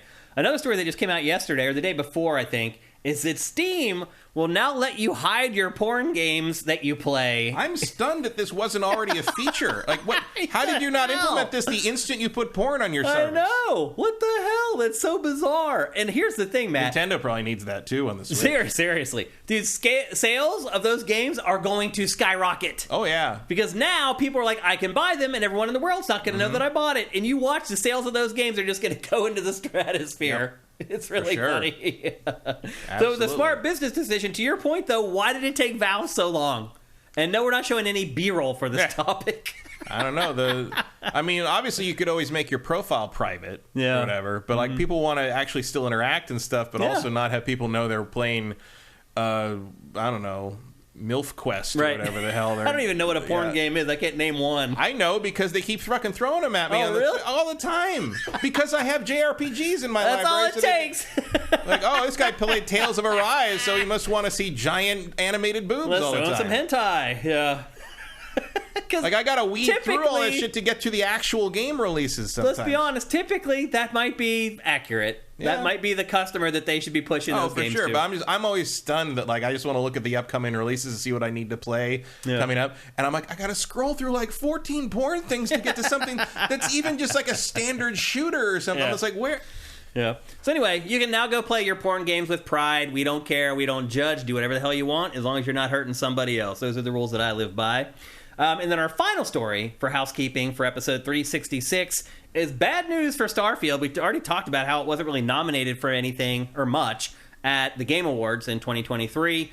We also got a little bit of other bad news, and that is that right now, Matt, there are more people playing Skyrim on Steam than are playing Starfield. It's because most people playing Starfield are playing it through Game Pass. You think so? I think so. But it's sold like 10 million or whatever. That's for regular console. A lot of that wasn't through Steam, though. Yeah. I'm not playing it on Steam, and I wish I was playing it on Steam because Steam's the one that has the fucking beta patch right now with the DLSS on it. Right. But I played it on Xbox, so I'm stuck until they actually do the update for real. Yeah, I played it on Xbox too. I mean, I'm playing it on the Xbox app on the PC, so I could cross save between the console and the PC. I'm sure I could transfer the save to the Steam version, but that's another $100 out the window. So yeah, I don't think it's as simple as that, though. I think there's something to this. Well, it's also a single player RPG that most people are done with, and we're comparing it to Skyrim. Which is like 11 years old or whatever. Skyrim's mods are active. Yeah. That's the difference. Yeah. You can make Skyrim in anything you want. And it's got 10 years of stuff. Also, Skyrim's... there's people... If you were 12 when Skyrim came out, you're in your mid-20s now. Yeah. Skyrim has a nostalgia to it. Skyrim can be anything. Skyrim has had multiple other games made out of it. Skyrim is comfort food to some people. Like, I get it. Like... I was surprised by this. Whereas Starfield, I'm sitting here waiting for them to get the fucking update up so I can start playing, because I haven't played it in months. Yeah. I mean, I moved on to other things for the game. For the show, I probably would have gone back to play it later otherwise. But like, also, it reminded me of being sick because I was that mental association. Yeah. But like, when the patch comes up with the DLSS, I'm going to go back and play it again. But I'm waiting for that. Yeah. It still is a little alarming, I think. Not really. It's Skyrim. It was the 8th most played game on Xbox like 3 weeks ago. Yeah, and it's a single player RPG that most people like won't finish by now. It just feels like Bethesda's RPGs are just these people finish them and they just start them again, and it doesn't feel like that's happening. Well, they're going to wait until the mods are in place. Yeah. Their mods aren't. You're right, particularly for PC. They may be waiting for DLSS to finally. Although that is there. If you want to go find that guy, that weird dude who was mad that nobody was paying him for it. But okay, well, dude, what do you think this is? Yeah. But a lot of people are, certainly a lot of the console people are waiting for the mod. I mean, they do have the official activated mod thing, right? It's coming. That's not in there yet. So some people are waiting for that. Some people are waiting for other mods to get finished. The mod community is hard at work with those Star Wars replacement things, which will not be on the console, I guarantee. Nope, definitely not. Yeah, I mean, most people, I think you finish it and then you go. I mean, some people did the New Game Plus grind for a while to get all the various powers, but they don't really matter that much. Like that could be a rebalance I wouldn't mind seeing, is making those like the magic powers you get from the ancient temples actually. I mean, most of those suck. Yeah. There was a, I can't remember the name of the channel, unfortunately, but there's a guy who went through and rated like every ability in the game. Oh, jeez. Like tier, like D to S tier, and it's just remarkable how many completely useless abilities are. How many abilities are broken and don't really do what they say they do, supposed to do, and how many are like, I did this 500 times to give you actual numbers for what this boosts instead of a lot, because like the descriptions of a lot of those skills are just like, it's like major boost. It's like, what does that mean? Right. Give me a percentage. Ambiguous language. Yeah. And, so they can't be held. And almost all that every time. It's like 5%. It's nothing. That's sad. So do you think Starfield has done as well as Bethesda had hoped? Or better, maybe? Sold 10 million copies. I mean, it definitely sold way more than I thought. Yeah, as the mods like become activated and the updates hit and the DLC hits, and I mean, I think will it have... the endless legs of Skyrim? Probably not, but nothing does. What does? Yeah. I don't think Elder Scrolls 6 will have those legs of Skyrim. It is kind of an anomaly. Skyrim was a singular moment in time. Yeah. Well, especially if they don't upgrade the engine more for the Elder Scrolls 6, and it's just like Starfield again, where you feel this like rickety engine that's a question. Yeah, it'll be interesting to see what they do. And here's the thing, like that engine could probably do a lot of the stuff fine, except you'd have to rebuild the tools to do it a different way and be it smooth. Because some of the problems, I mean, they have updated a lot of that on Starfield, but every once in a while you see something in Starfield, you're like, that's exactly the way Skyrim does. Yeah.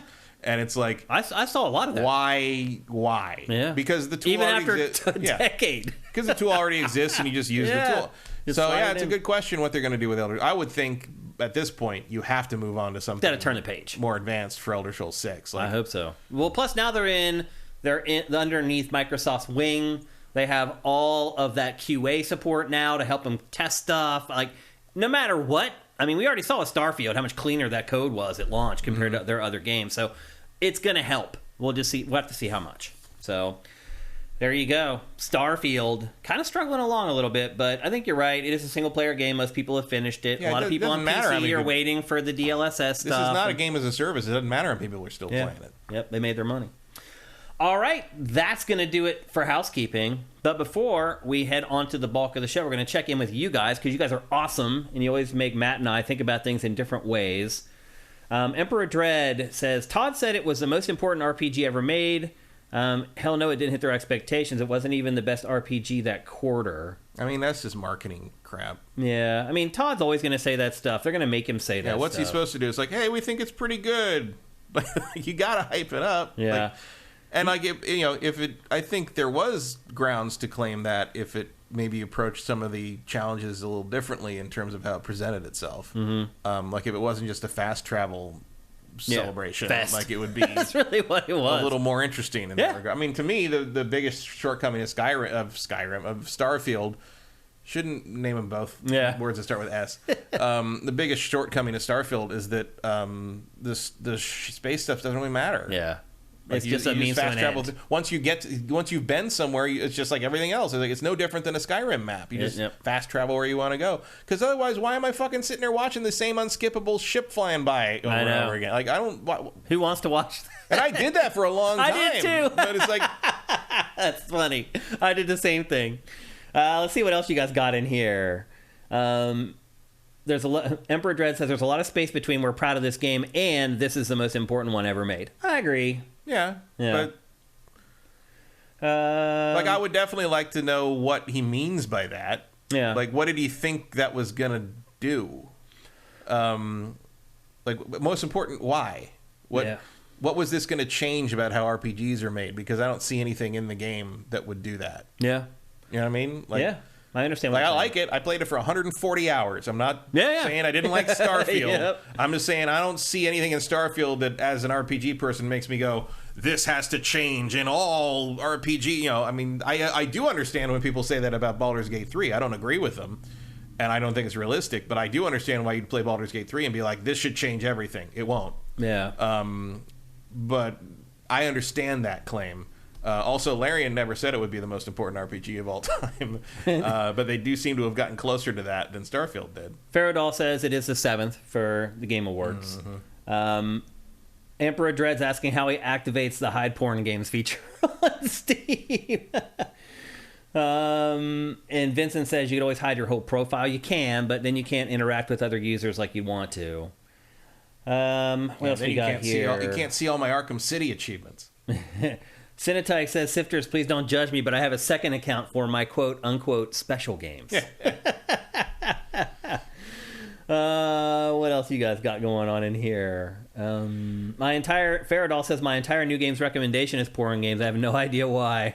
And none of it has good art. No, they really don't.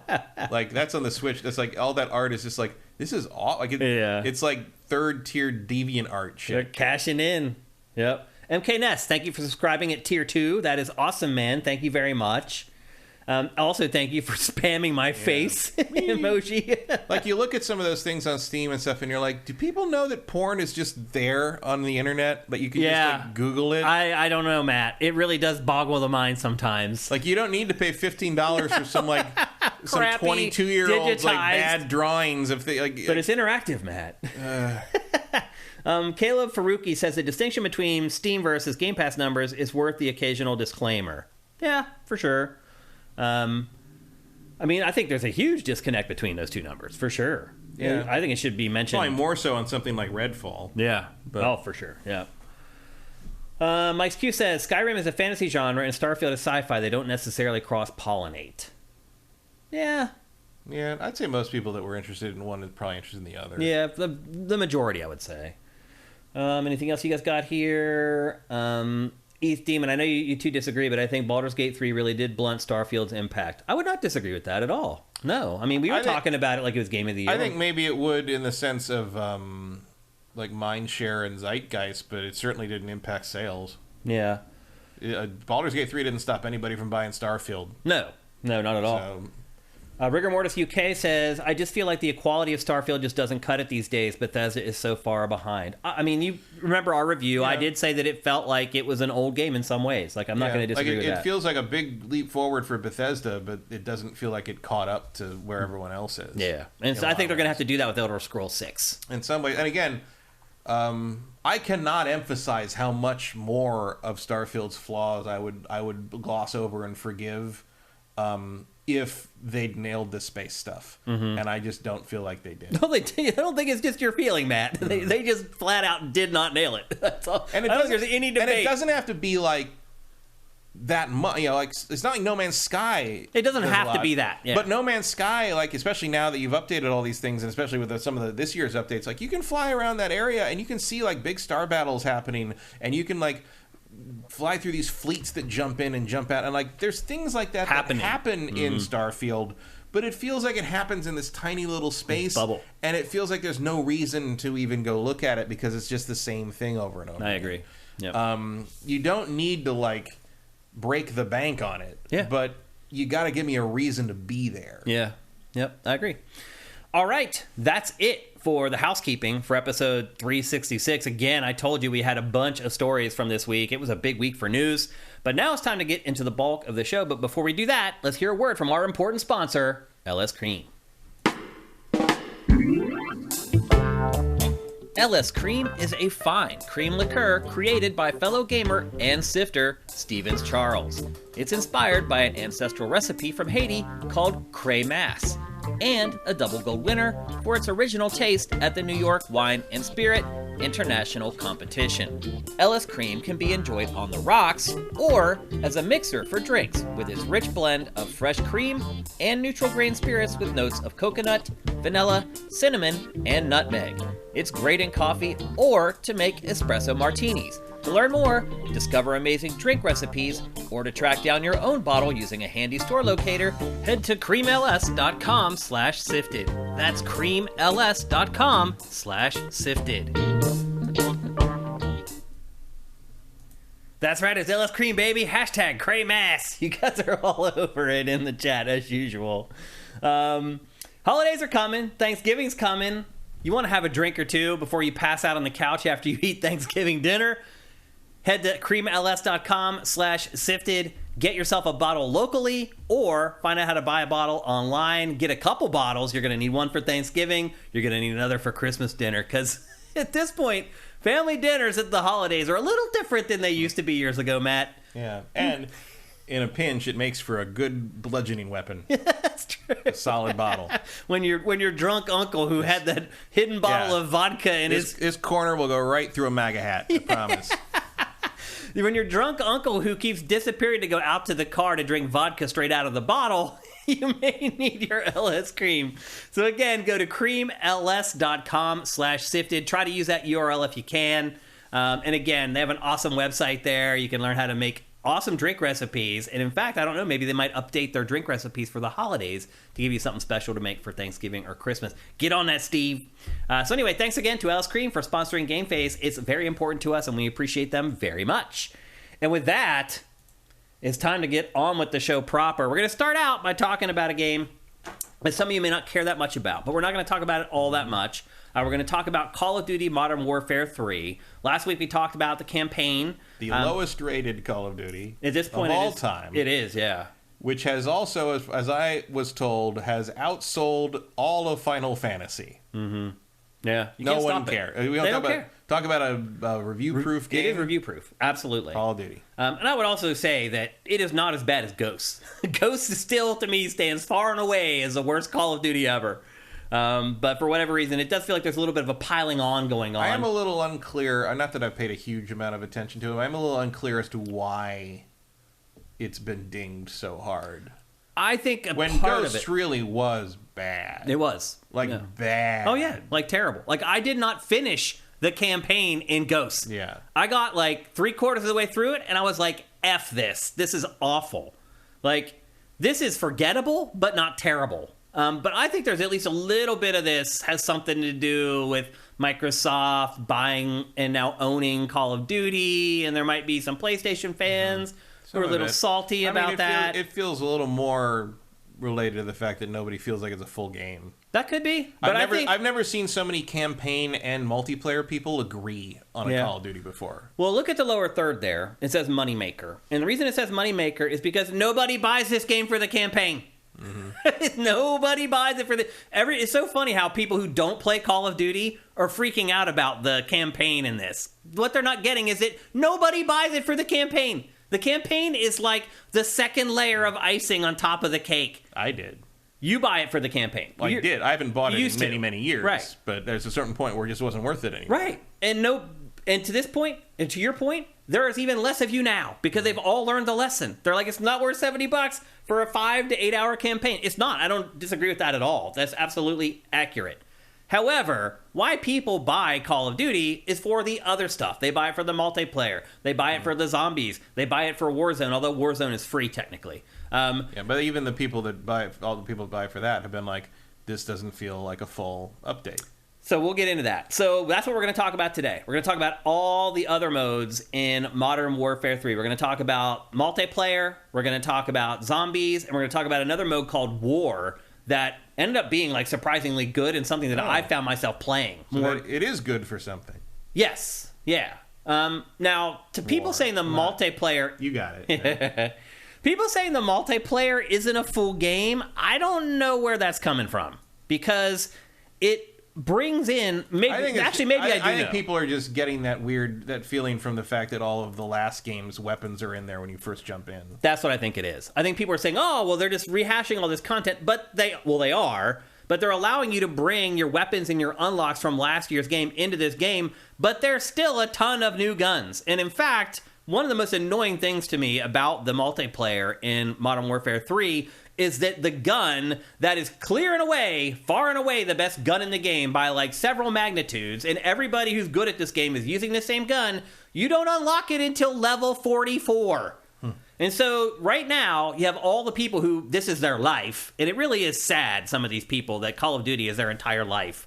That, they hit 44, like on the second day that they had it or whatever. Those people are running around just murking folks with this gun. It's called like the MKP or the MKC or something like that. I haven't even unlocked it yet. But the point is that there are plenty of new weapons in this beyond what you unlocked in Modern Warfare 2 and transferred over to this game. There are tons of them.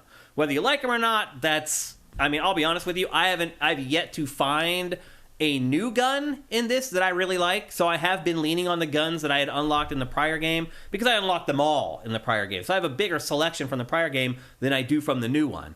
But I can't understand why some people might just assume, well, if all the weapons are coming from last year's game, what work did they did do work. There's plenty of new weapons. Now, I think more likely, Matt, what might be causing people to feel this way is that literally all the maps at launch are old maps. There is not a single new map in this game at launch. There are 16 classic maps in this game. And the first thing I'll say, having now spent a week, basically, playing through all these old maps is they don't need to make any more maps.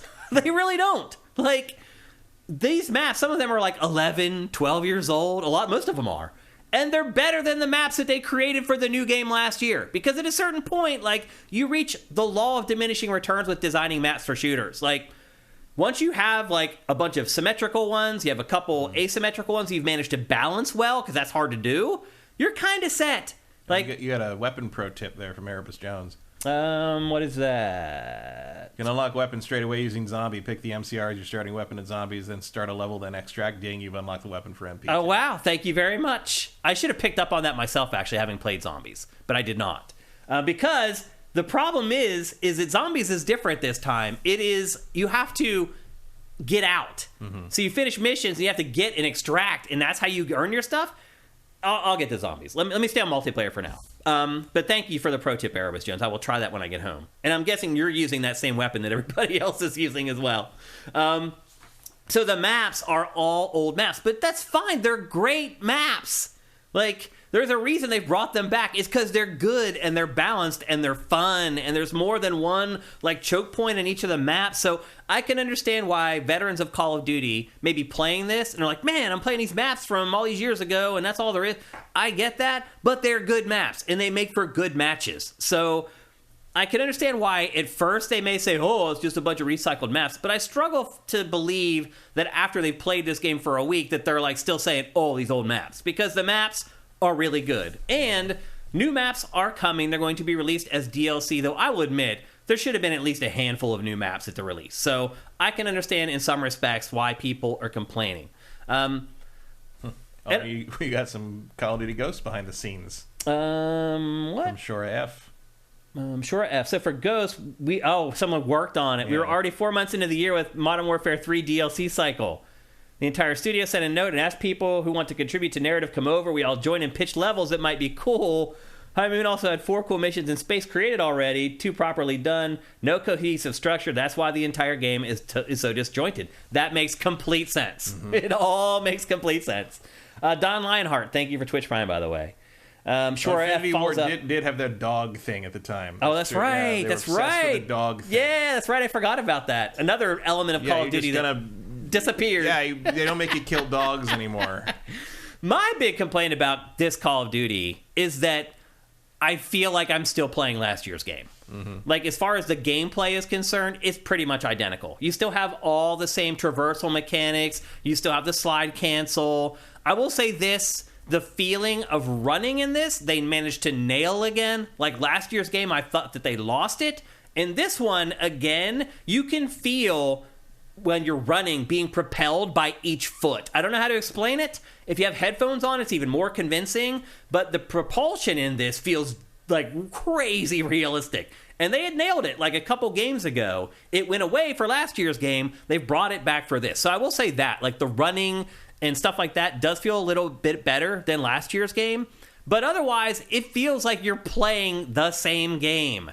And say all you want about the cycle of Call of Duty, where one year they have Sledgehammer making it, the next year they have Treyarch making it, the next year they have Infinity Ward making it. The truth of that is that they all feel different, and they play differently. They feel differently to play. For example, I like Treyarch's games the best. I feel like they feel the best as far as the traversal, the gunplay feels the best. I can play the games from the other guys, but to me, Treyarch's games feel the best to play. I always preferred Infinity Wards, but I don't think Infinity Ward is really Infinity Ward anymore. It's not the same thing anymore. So yeah. I will say, I always know when I'm playing the Sledgehammer ones. Right. Yeah. And that's not really a compliment. It's not for me either. And this is like 2 of them in a row. And so I do not like the way the gunplay felt in last year's game. I do not like how the gunplay feels in this year's game either, honestly. And so that's a huge minus for me. But look, you may be completely different. You may hate how Treyarch's games feel. And even I know this map. Yeah. Well, it's Favela. Everybody knows this map. So look, it could just be a difference of opinion. I'm just telling you, for me personally, like, I like the idea that every year the games feel a little different. And I can see it in my data as far as like my KD. Like, sir, I'm better at Treyarch's games for whatever reason. My KD in Treyarch's games is always at least 1.5. My KD in this game right now is like a 1.2. My KD in last year's game was 1.2. And that may play into it. I'm not as good as these, so maybe I dislike it. I think that's human nature and typical for a lot of people. What is that doing? But my big complaint, I don't know. My big complaint really, though, is that they feel identical. And so it doesn't feel like the game has turned the page in the multiplayer. It feels like I'm playing the same thing with new maps. And technically, I guess that's what this game was supposed to be. It was originally supposed to be just an expansion for Modern Warfare 2. I mean, that's pretty much what's going to happen if you turn this into a platform. Yeah, this is what it's going to be like. And I will not be a fan of that, Matt. I'm just telling you right now, if they do turn Call of Duty into a platform, I hope they pick Treyarch as a platform. Because otherwise... I can't imagine you'd do otherwise. I don't know. I mean, I don't think Black Ops sells if better. If you're going to make me... Right, but I mean, I don't... Even the people that didn't like Black Ops or didn't... I mean, I don't... I can't imagine you're in the minority of modern Call of Duty fans when you say you prefer how Treyarchs feel. Yeah. Maybe, I don't know, honestly. I just know for me, that's how I feel. And the other thing, too, is that cheating is already horrible in this game. I've tried everything. I've tried turning off cross-play because it's more likely to happen with PC play. It doesn't matter. PlayStation players are cheating just like the PC players are. It's gross. And it's obvious. It's like when you watch the kill cam and the guy knows where you are and they don't have an APC, or I'm sorry, they don't have like the radar, then you know they're cheating. Or like you come up behind somebody and they turn around and shoot you in the face, like when you're creeping and they can't hear your footsteps, like you know they're cheating. Like it's very easy if you play a lot of Call of Duty to know when someone's cheating, and people are cheating like MFers in this game already. It's awful. So that's a huge complaint. I don't know how they ever fix that. I don't know how they're ever going to fix it, Matt. I really don't. I don't know what they can do to fix it. They've tried. Like they have this thing now where like if someone's cheating, they can cut their parachute in Warzone and make them fall to the ground and splat. Like they're trying, so I will give them credit for that. I don't know how you fix it. When people can plug dongles into their USB ports on their console and have an aimbot and wall hacks, like I don't know how you fix it. That's so much effort. Yeah, I know. Like just be a dick. It is. I'll never understand cheaters, because if your goal is like, okay, maybe someday I want to be a professional player, you're a fraud. It's not gonna matter in the end, and nobody cares if you're Joey B 69 420 and you got like 50 kills and 2 deaths. No one cares. No one will remember you. In fact, I will ban your ass. I will make sure I never play with you again.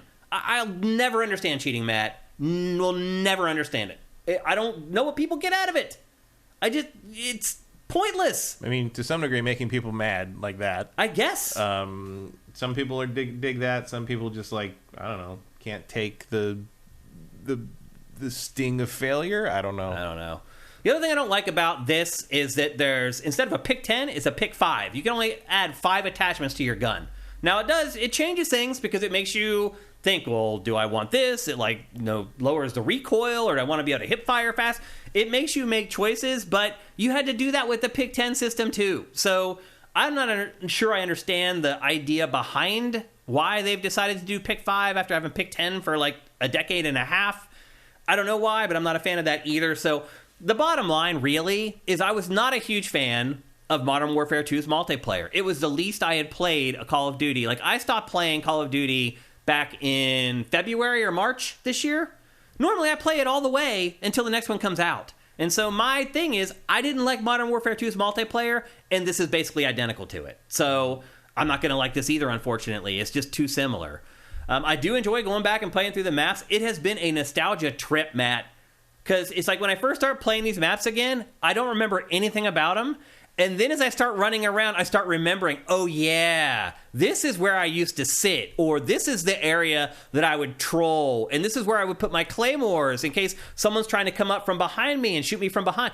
It all just starts clicking back together, and I start to remember everything. And I will say this, I managed to hit the ground running a lot more quickly in this Call of Duty. 1, because I got to use the gun I played with last year, and 2, because all the maps are maps that I've literally played hundreds and hundreds of times. So I think it's like a double-edged sword. The familiarity, like some people may like it that they know all the maps and they have a gun that they use for how many ever hours they played last year or whatever. I prefer things to change up a little bit year over year. So I think your mileage will vary on the design of this, but I do hope that this is not how it keeps going forward. I hope next year we get a brand new Call of Duty that looks and plays and feels at least a little bit different from these last 2 games. Now, let's talk about Zombies, because Zombies has had a huge... Speaking of things that don't change and keep shambling on. Until this year. Mm-hmm. It is a huge change. Now, I remember people were bagging on me for not thinking the campaign was terrible because I don't play Warzone. So they were like playing a campaign and they're like, this is the Warzone map. I had no idea. It's just a big open world to me because I don't play Warzone. So I can understand why some people are like, wait a minute, they're reusing this environment for a campaign mission, where to me, I was just like, I've never seen this area before. But Zombies, there's no denying that there has been a huge change. So typically, zombies mode, how it works is you're kind of trapped in this very confined area, a lot of times just in a building or whatever. And there's this whole mechanic of you like nailing up the boards on the windows and fortifying the building that you're in.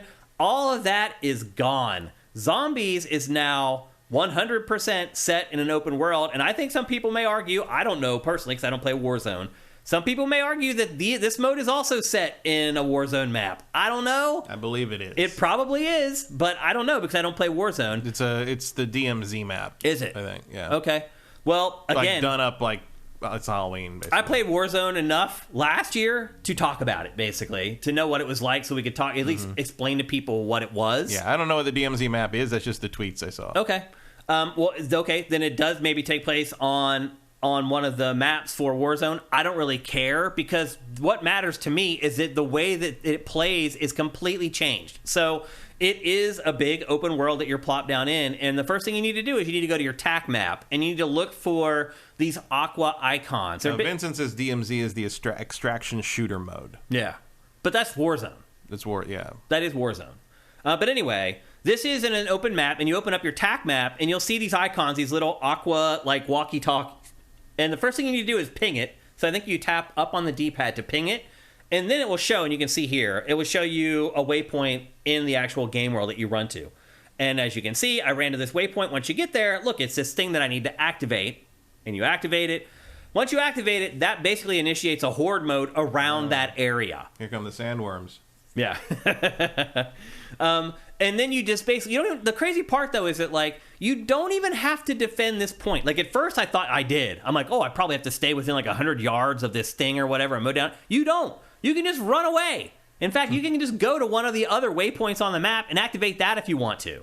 And so it's completely freeform. You're not trapped. Those mechanics, as far as like boarding up like the windows, those are all gone. Those aren't even in the game anymore. And they've been replaced with things that you can, like wrenches that you can collect, that you can use to fix stuff. Like you can use a wrench to fix a vehicle. And then all of a sudden you have this vehicle that you can use to roll around the map and run over the zombies with it. You can use it to fix turrets. And now all of a sudden, right next to one of those points that you activate, you have a turret that you can use to just sit there and just mow them down. Like it changes everything about zombies, about how it plays, how you look at it, how the strategies that you use while you're playing it. And again, as I said, when it's all done, you can try as many missions as you want. It's a little bit like DMZ, actually.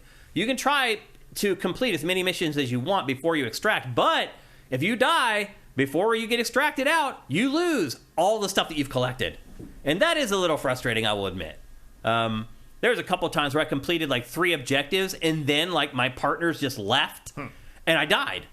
And there are revives, and you can even like call in people like over the network to come into your game and revive you. That never happened. Like I sat there one time for like 5 minutes and nobody ever showed up to revive me.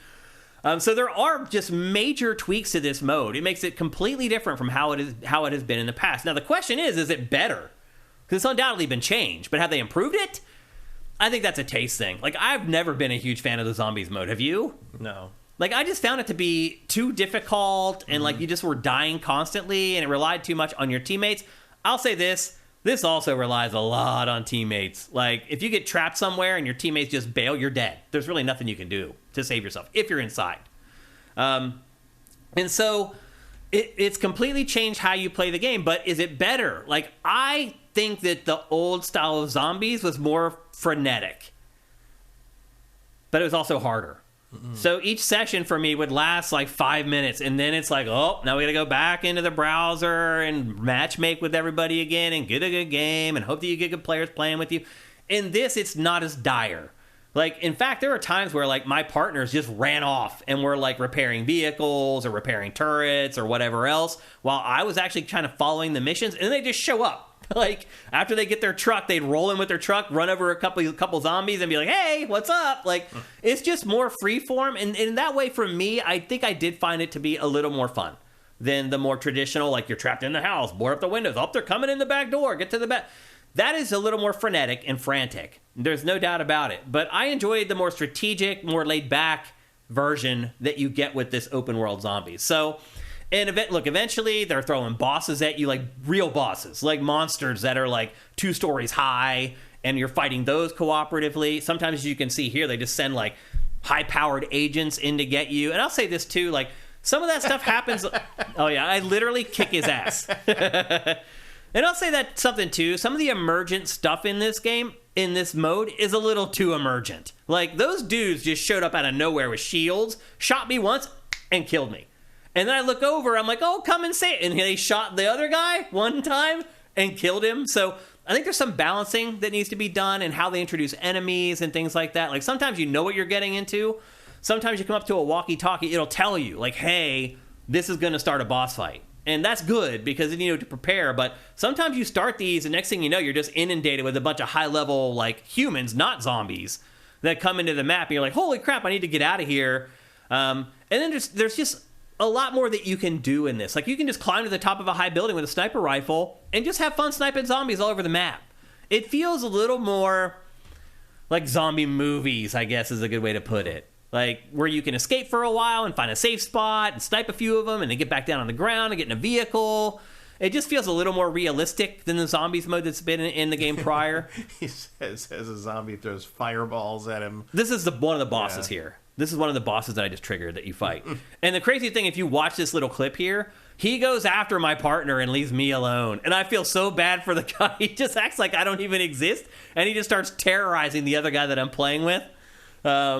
And I just keep shooting him and throwing grenades at him while he's going after my partner or whatever. But again, like, this is something that never would have happened in the old zombies modes. So I guess what I would say is, if you liked the old zombies modes, you may not like this, because it is a huge departure from what you're used to playing these modes.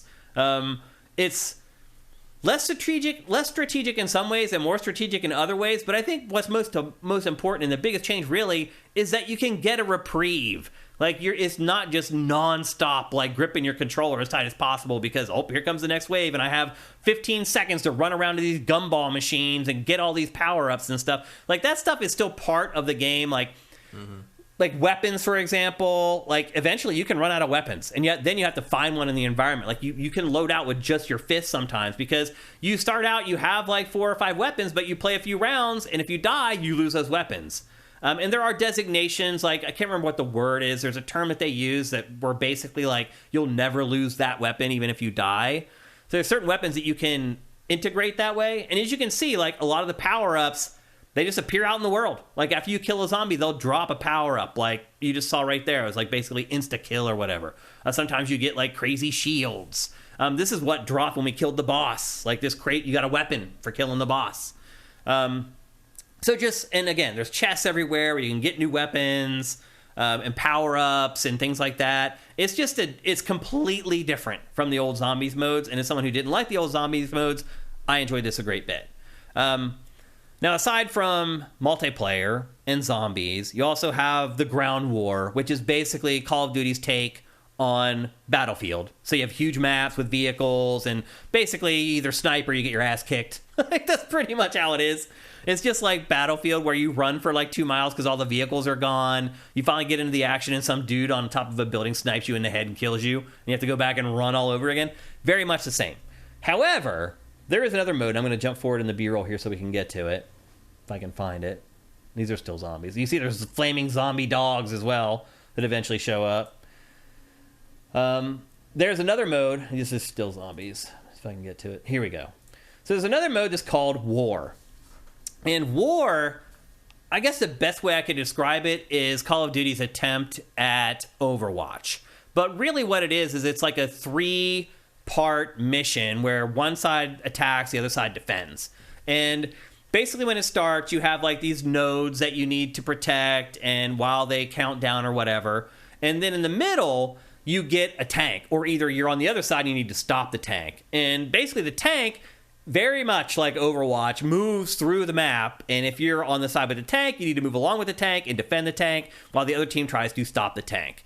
And then if the tank gets all the way to its destination, these hatches open up and you go underground, and then underground there are these stations where they're trying to detonate missiles, and either you're on the side that's trying to detonate and you're trying to defend them from the other team, or you're the other team and you're trying to hit the button and then defend it while the counter counts down to launch the missile. So basically War is like this 3-part mission-based mode that you play against other teams, and it's a ton of fun. I had a blast playing this mode. It does feel, I'll say this, if you care about your KD, I would not play this mode, because if you're on the team that does not have the tank, you're going to end up with like 5 kills and like 30 deaths. It's just the way it is. Because a tank is 1 shot, 1 kill, and you're trying to just poke your head around. You can see in this B-roll, like, you just die over and over and over again. But eventually, you end up on the side of the tank. Now, whether you're the gunner or not depends on whether your KD is going to even out. Because if you're not the gunner in the tank, you're just running around alongside the tank hoping to not get shot, basically. And it's really hard to get those kills back that you lost when the other team had the tank. So I had a lot of fun playing the mode. It did crush my KD. Like, my KD was like 1.3 something. And after I played like several rounds of this, it was down to like a 1.2 or whatever. So if you're real picky about your KD, I mean, you might want to proceed with caution. But I had a ton of fun playing this mode. It keeps you on your toes. I'm surprised they don't keep different KD stats for the different modes. Yeah, it all transfers over. The other thing I would say, too, that some people may like or not like is that no matter what mode you play in the entire multiplayer suite, it all builds to the same account. So if you unlock a weapon while you're playing zombies, or you unlock a weapon while you're playing war, you can use that weapon in the traditional multiplayer if you want to, and vice versa. Everything you unlock in multiplayer transfers over to zombies, transfers over to war mode, transfers over to ground war as well. So you're only ever unlocking one set of things. I honestly don't know which approach is better, Matt. Like, KD, I can see your point. Like, maybe they should have separate KDs for each maybe match type. But the other stuff, like, I think it may be better that it all unlocks together and you just have this one arsenal that you can use across all the different modes. But anyway, getting back to that lower third, Moneymaker, this is the stuff that causes people to buy Call of Duty. And, like, people saying the game is small or incomplete, that's insane. Like, you start diving into this other stuff in these modes, and you realize the work that goes into this stuff. Like, this isn't just, like, copy and paste, snapping it together stuff. Like, this is things that they work on that takes time. So I feel like the narrative around this game, I just feel like there's a whole lot of piling on in general. I can understand the criticisms of the campaign a little more than the multiplayer, but bottom line is, if you enjoyed Call of Duty multiplayer last year, you're going to love this. All your stuff transfers over. There's already 16 new maps. If you're younger than me and you didn't play these maps when they came out, that's 16 brand new maps. And not only that, they're awesome maps. So I could understand maybe somebody like me, who's old, you know, in their 40s or whatever, and they've been playing Call of Duty for like 17 years at this point, where they might say, this feels like a little bit of a rehash. But if you're not that person, I don't know. This feels like there's a ton of content in it to me. Again, I personally don't like how the shooting feels. I didn't like it last year. I don't like it in this year's game either. I don't like all the cheating that's in the game. I don't know what they can do about that. But as far as content is concerned, this game has a ton of content. And if you play this game for 100 hours every year, or 200 hours, or 300 hours, however long these people play it, like, it's got all that stuff. So if you're someone who buys Call of Duty every year and the campaign to you is icing on the cake, which it is for me typically, like, I would never base buying Call of Duty or not on the campaign. If you're that kind of person, this game has tons of content. It's probably going to keep you busy. If you like the shooting from last year, which I do not, but if you do, this is going to keep you busy all year long. Like, they haven't even released a new map yet, and they're going to start coming out. There's going to be a new map or two pretty much every month, all year long, until next year. So I feel like the arguments of, oh, it's like light on content, it doesn't have this, I think it's a bunch of malarkey. So I've enjoyed my time with it, but I already can see that I'm starting to wane a little bit on it, and this is probably going to be just like last year, where I play it until like February or something like that, and I finally lose interest, and I just move on to other stuff. I'll be honest with you, this year, stopping playing Call of Duty, like in February, I kind of liked it. It opened my eyes and my mind to other games and other multiplayer games that I might be interested in. I played a lot more multiplayer games this year than I usually do, because I wasn't playing Call of Duty all year long when I had spare minute, 30 minutes here, a spare 45 minutes there, a spare 15 minutes. That's typically when I play Call of Duty. But I replaced that time I filled with other games this year, and it was kind of refreshing. So don't listen to the haters, and there's a lot of haters out there. I'm not going to try to figure out and read their minds and figure out why they're hating on this game. I feel like a lot of people who are hating on it never even played it. Seriously. I think there's a lot of piling on going on with this game right now. So if you play Call of Duty for multiplayer or zombies, I don't think you're going to be disappointed with Modern Warfare 3. Cinetike says if you play any game for 200 hours, that probably means you enjoy it, right? Yeah, I mean, you have to enjoy it at least a little bit. But I do think, like, even for me personally, with Call of Duty in the past, I do feel like I have used it as, like, I wouldn't say a crutch, but a tool to fill some of the quiet moments in my life, honestly. Like, where I don't feel like just sitting there in silence or whatever, I play Call of Duty instead. Does that mean that I really loved it? I don't know. But one thing that Activision always says, and the developers of this game always say, is one of the most important things that they have to do every year is make sure that when a match ends, the next match starts very quickly. And they do it every time. And it just keeps you hooked in. It's like, even if you have a bad round, it's like, by the time you think to yourself, like, maybe I should stop. Oh, the match has started. Like, it's very powerful and very important, and something that I feel like most shooters have still not figured out. I play all these other shooters, or just multiplayer games in general, and you sit there for like 30 seconds waiting for the game to load or to matchmake or whatever. A lot of times that's when I quit playing. So Call of Duty's figured that part out, and it's no different in Modern Warfare 3. Tiny Blip in History says, to be honest, I enjoy watching Modern Warfare 3. Interesting. I mean, it is a pretty good-looking game. I'll say this, the detail, like, even in, like, the furthest corners of the map, in some little nondescript building where if you look at the heat maps, like, no combat ever happens, like, you go in there, it's still loaded with crap. Like, I would say I would take less detail in the maps and the objects in the maps, less clutter, to improve the overall look of the game more, is what I would say. And they could do that if they wanted to. They could dedicate those polygons to other things that you focus on more instead of this room that no one ever goes into where there's all this stuff hidden inside there. And now I get with occlusion calling, they're not necessarily drawing that stuff with the engine, but if you look at these buildings, there's clutter all around the buildings as well. Like, I feel like I could cut that down and make the character models and some of the other stuff look a little better. I would make that decision, but I'm not the one making Call of Duty. Let's see if you guys have anything else to say. People complain over $70. Maybe they will be happy for 40. I know what he's talking about there. Maybe saying that the game should have cost 40. Or that they'll be happy when it's 40 later and they buy it. When it's a platform. Yeah, okay. Cinetike says, I never did get Call of Duty. I tried some, but never felt anything special about it. I mean, if you don't like shooters in general, you're never going to like Call of Duty. I mean, I don't know if you do or you don't. But if you don't like shooters, then obviously Call of Duty is never going to be your thing. It's just not, because that's literally pretty much all you do. Unless you play Warzone or you play Big Team Battle where there's a little bit more vehicle stuff going on. But for the most part, it's a shooter. You're going to be shooting most of the time. But I think most people have figured that out. Like, I don't like shooters. I'm probably not going to like Call of Duty. Let's see if you guys got anything else in here before we move on. Zet Saber Juno, force players to input their social security number as a deterrent, just similar to what South Korea does for RPGs. That will never happen in America.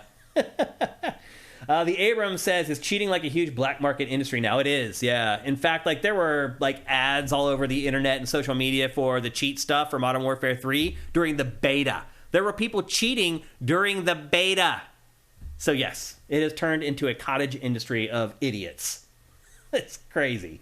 Again, I have no idea what they think they're getting out of it. But anyway, so there you go. That's Call of Duty Modern Warfare 3. We tackled the campaign last week. Now we tackled all the multiplayer stuff this week. And now we can turn the page. All right, next up, we're going to talk about a game that is a throwback in some ways. Did it feel like a throwback while you were playing it, Matt? Not really, because this is the version I prefer. Yeah. Not that there's anything wrong with the turn-based version. Yeah. This is what Yakuza is to me. Yep. The game we're going to talk about is Like a Dragon, the Man Who Erased His Name. It is a throwback Yakuza game in that it's a beat-em-up, hack and slash, whatever you want to call it. The new games, which are called Like a Dragon, are turn-based RPGs now, which is odd.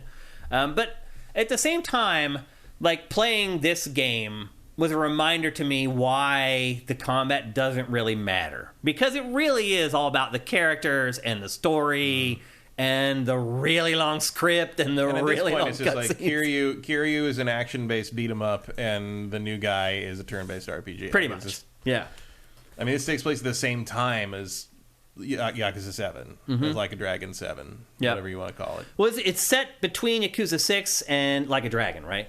Endearing. It like bridges the gap between the two games. It basically games. Explains where Kiryu went during that period. Because at the end of Yakuza 6, Kiryu fakes his death, gets shot at the end, and they show that in this too. And fakes his death to basically so that he's no longer causing problems for his family and Haruka and the orphanage and everything. Like, he figures if he's dead, the orphanage. If he's dead, people will stop trying to take revenge on him and all the people related to him. And he spends, I think, 3 years. He spends 3 years basically in a monastery, surprisingly nearby in Tokyo. It's like Osama bin Laden. Yeah, ultimately he was hiding in plain sight the whole time, and he's working for not a Yakuza faction, but a faction who's like a shady government like party, basically, that has him do odd jobs a few times every year. And this basically tells the story of one of those odd jobs going a little sideways. Yeah. Because people figure out who he is at some point. Yeah, he's operating as an agent for the Daidoji faction under the codename Yoryu. Yoryu, yeah. Which he is. So that they were in 6, like they were the main antagonists in 6, or one of the antagonists in 6. That you never really quite figured out who they were. Yeah. But they went after Kiryu because he figured out basically it was a ship construction scam. Yeah. This series is so weird. No real estate scam in 6. It was a ship construction scam that went back to the Second World War, where the head of the faction basically had his hand in all the ship construction stuff for the war effort, and secretly had them build an extra warship for him and hid it for years as sort of like an extra platform where he did like shady stuff. Yeah. How do they come up with this Kiryu, stuff? like, a lot of that stuff is actually real stuff that happened. And some of it's just stuff from like weird Yakuza movies. The Yakuza Papers is a huge that series is a huge influence on this. The first Yakuza Papers movie, was it Thugs. The Battles Without Honor or Humanity. That's where the music that plays in Kill Bill comes from. Oh. The dun, dun, dun. Yeah, yeah. Like, that's from that movie. Oh. And the title of that song is Battles Without Honor or Humanity, which is the title of the actual movie it came, they stole it from. So that's a huge influence on things. Yeah. And this series. It's also an influence. That's a series and movies like it. Like Graveyard of Honor and stuff are big influences on how the Japanese public perceives the Yakuza. Mm-hmm. So it's a whole lot of layers of nonsense, sort of like what we are with the Italian Mafia. Yeah. It's like The Godfather and Goodfellas influence a lot of how we see it, even whether it makes any sense or not. Yeah. Now that's cinema. So basically he's doing these odd jobs for them, and a bunch of people figure out who he is, because let's face it, he's rather singular looking. Yeah, he also can like whoop like 20 dudes' asses like at once. And he doesn't back down from it. It's just sort of he's like, you sure you want to do this? Yeah. And I'm like, yeah, I do, old man, because he is.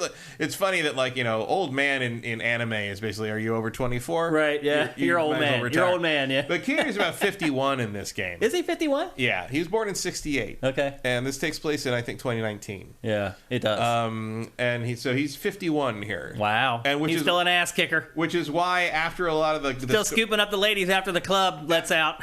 Well, he's the bodyguard here. Right. But after a lot of the story fights, the cutscene after shows him out of breath. It does, actually. You're right. Never done before. Oh, interesting. He's always been basically nice little touch there. I mean, he still is like 0.5% body fat or something. Yeah. But he's 51, so he can't do this forever anymore. Yeah. Well, basically what happens is he starts the man's working been with smoking since he was 3. Yeah, and still is smoking. Yeah. But anyway, he's working for the Daidoji crew, and as it turns out, one of his leaders, Hanawa, gets kidnapped. Well, they try to kidnap him first. And who's his handler. Yeah. Who they kidnap mainly because he's Kiryu's handler. Right, yeah. Like, as always, Kiryu is the central figure of interest for all of Japan. Right, yeah. Like, well, they end up kidnapping his handler. And the way the structure works is, like, you're at the dojo with the handler. He briefs you on what's going on, what missions you need to accomplish or whatever. Then you go out and accomplish a mission, and then you come back to the dojo again, rinse and repeat over and over again. In between the middle there, you might get like these little sections where you go into this like pseudo open world and do Shenmue shit. Well, basically, once you get to the not the Yokohama stuff, which is early on where you're sent out to do that, but once you get to you go back down to Okinawa, basically. That's where the bulk of the game takes place.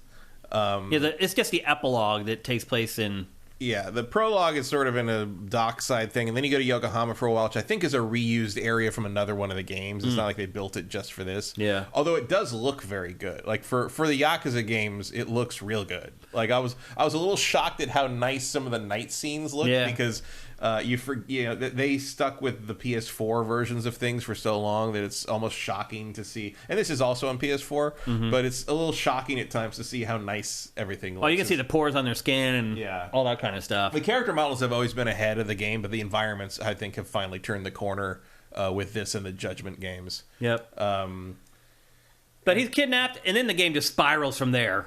Yeah, everything comes you get involved in stuff that involves the top of that faction and other faction. There's early on one of his the revelations to him is that his the Tojo clan, his old clan, was completely destroyed and absorbed by the Omi alliance.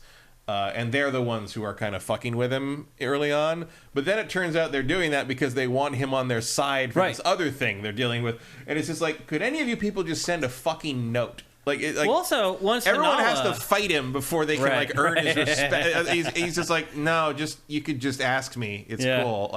Well, then once Hanawa is kidnapped, then there's dissension inside the Daidoji. The one guy ends up being a traitor. Yeah, because it turns out Hanawa was actually the really nice one. Right. And everyone else thought that Kiryu should be treated with way harsher stuff. But then on top of that, it turns out that the that's this series. It's just so good because you looks like all hope is lost, and then they all get taken out because the monk at the monastery distracts them, and then it turns out that he used to be Daidoji bigwig, and he's just old and out of it now. But he brought Hanawa into the thing, so he doesn't want Hanawa to die as a. It's just of course you did. Everyone is three different people in these games. It's so good. One thing I would say though is that these cinematics are way too long-winded. Do you read and watch the whole things? Oh yeah. Oh, I don't. Oh yeah. And once I get the gist of what they're saying, I just start skipping. I jump through pretty fast once it's not fully voiced, but I do watch all the fully voiced stuff. I do not. After I get the gist of what they're saying to each other, I just start skipping. It is insane. Oh no, I got to keep up with all the different names and who everything is, because that's all going to come back later. And there's going to be some. If you skip through it, there's inevitably going to be some kind of reveal 2/3 of the way through the game. You're like, I have no idea what that is. It's just so long-winded. It's and it just cuts back from these same two camera angles for literally 10 minutes. And it's just and someone say this a long thing, and then it cuts back to Kiryu, and he goes, ugh. Yeah. But he pauses there without saying anything for 3 seconds. Because that's the style. All those movies are like that too. It's this long whole thing, and somebody's or something, that thing, and that's a huge speech, and then something explodes. And right now, you expect him to just be Wakata. It's just oh yeah, it's. And he just walked in, and he's later on, he's I didn't see the guy covered in tattoos with the Oni mask on. It wasn't part of. And it's because you fucking stood there and looked cool for 5 minutes before you walked in and did anything. Yeah. I don't know. The cinematics, I eventually started skipping them because it's just so long-winded, and the writing isn't great, and they're soap operas. Yeah, that's all, they that's really all are. it is. Yeah, Japanese soap operas. And I really enjoy them. They're and it's nice to have Kiryu back. He's the best. He's definitely not that there's anything wrong with a new guy, but Kiryu is definitely the best main character in the series. I'm also tired though of the bad guys always using the orphanage as a way to manipulate him. It's always the wedge that they use with it. We're gonna go get the kids in the getting the kids in the orphanage again. Oh crap! It's just how are there any kids left? What you really should have done is you should have faked the death of all the orphans. Right. What if instead of faking your own death, you make them get the kids all adopted? Yeah. That's actually not a bad idea. Let's talk about the gameplay a little bit. And why wouldn't Haruka and her kid be more safe with him? Right. The orphanage, sure, but just run it through a shell company or something. I know then you don't have the drama and all that. I'm waiting for them to figure this out because at some point it's ridiculous. You have to let him retire. This is also interesting if you've played Like a Dragon Yakuza 7 because it crosses over with it. Like he pops up in Yakuza 7 and you're like, why are you working for these people, kind of thing. And like this explains all that, and you play it from the other side of it, which is pretty cool. Yep. Let's talk about the actual gameplay. It's a beat 'em up, as you've seen through the B-roll. It's Yakuza. Yep. There are 2 different combat styles in the game. There's Agent and Dragon. You can use whichever you want whenever you want, but to me Dragon is the one I ended up going with for the most. It seems like the most traditional. Dragon's his old style. Yeah. It's Dojima Ryu thing. More damage, but slower. Yeah, whereas Agent is long strings of combos. It's a little more versatile, but it doesn't do as much damage. I ended up sticking with Dragon almost entirely. Well, the thing with Agent is that you get the gadgets.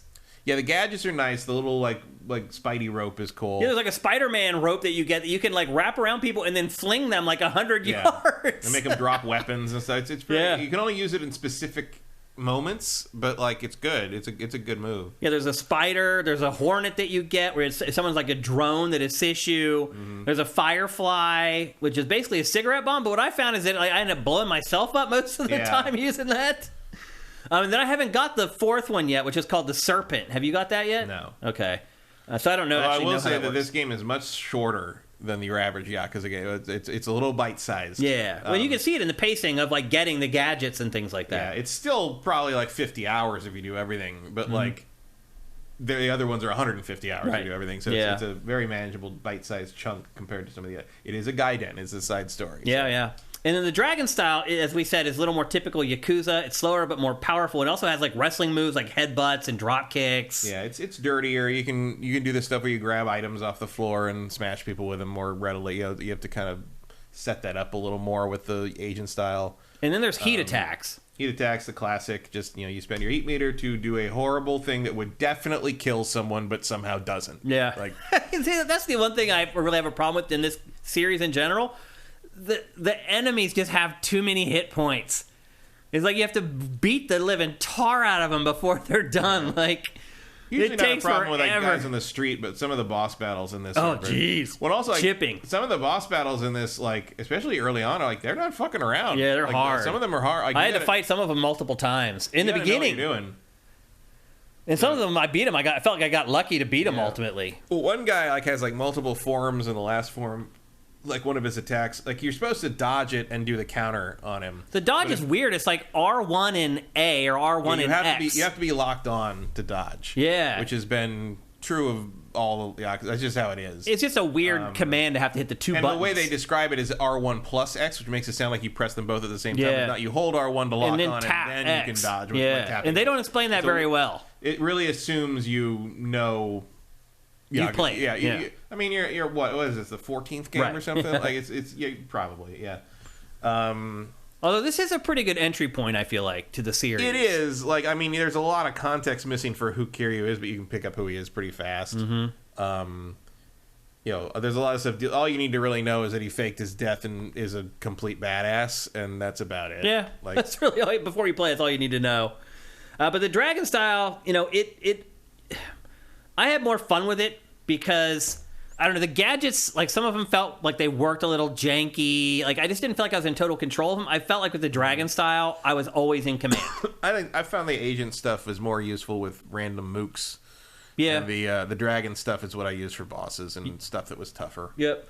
The other thing, too, is that the heat actions are more potent when the Dragon style as well. Yeah. And if you're fighting bosses, like, you're just waiting for that meter to fill so you can start using it, because that's when you can do the serious damage to the bosses. And so, to your point, I use Dragon style on the bosses pretty much exclusively. And then also, there's another thing you can do, like the uppercuts. You can charge your attacks in Dragon style by holding the button and releasing it. And the uppercut, when you do that, you can jungle enemies. If you get them up against a wall, you can just keep uppercutting them over and over until you finish them. The charge add-on attacks in Dragon are very good. The equivalent in Agent is tapping the square button to add on an attack to the end of a combo, which is decent, but does not have the crowd control that Dragon does. Yeah. Unfortunately, you're stuck with Agent for a large chunk of the beginning of the game until it unlocks the Dragon style. Yeah, you get Dragon second. Because Dragon is like your Yakuza-style street tough thing. Like he's trying not to use that to not give... Because he's still he's very dedicated to the idea that he's not Cosmic Kiryu. Right. He's Which is very funny because there's a conversation at one point where he keeps saying it over and over, and the other guy's like, "I'm gonna have him kill the guy right now if you say that one more fucking time." It's like, we all know who you are. Like, you're the most significantly. I mean, someone, what was it? Someone described. I think the Reset Era thread on this is called "The Man Who Erased the Dragon, the Dragon Tattoo." No, which is very funny. Like, it's like, yeah.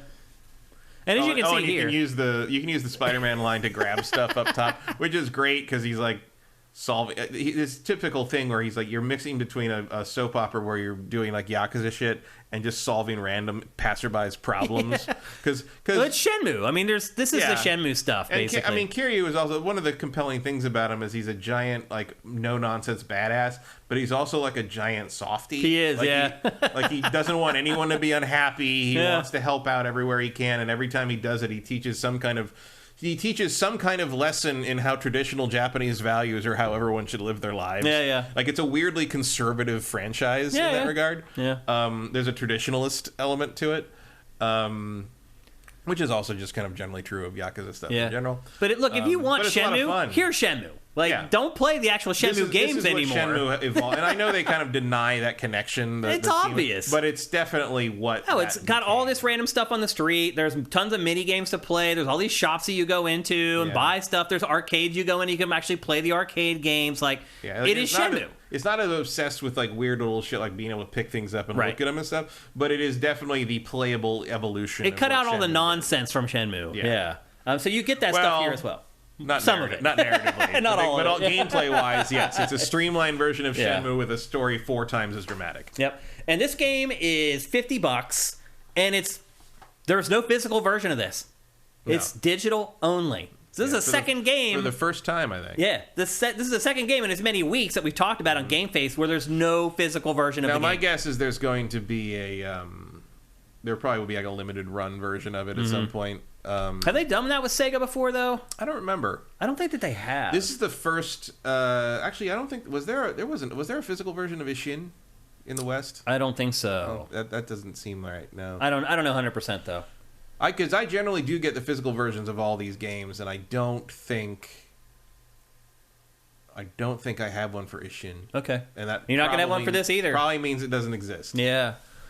Which again, today we just published an episode of Pactor Factor today for our patrons. It's all about physical versus digital in light of Best Buy removing, physical movies and music from their stores. So check that out if you're a patron. It's live right now. But I had fun playing this. A lot like some other games I've played recently. It does feel old in some ways, a little bit of a throwback here and there. It's kind of a Starfield thing where it's like, wow, for a Yakuza game, this is really like on the edge. Yeah. But for any other game, it's sort of like, oh boy, this is old. I did have fun with it though. Like I had fun exploring the two different combat styles and trying to figure out which one I liked more and getting the most out of each one of them. But it does start to get a little bit repetitive pretty quickly. And if you're not really into the canon of Yakuza and like a dragon, some of the cinematics can drag a little bit. I would argue that this is a pretty good intro if you've never played them, and it is on Game Pass. So oh, that's right. We should have mentioned that. Yeah. But Yakuza 0 is still the best game in the series.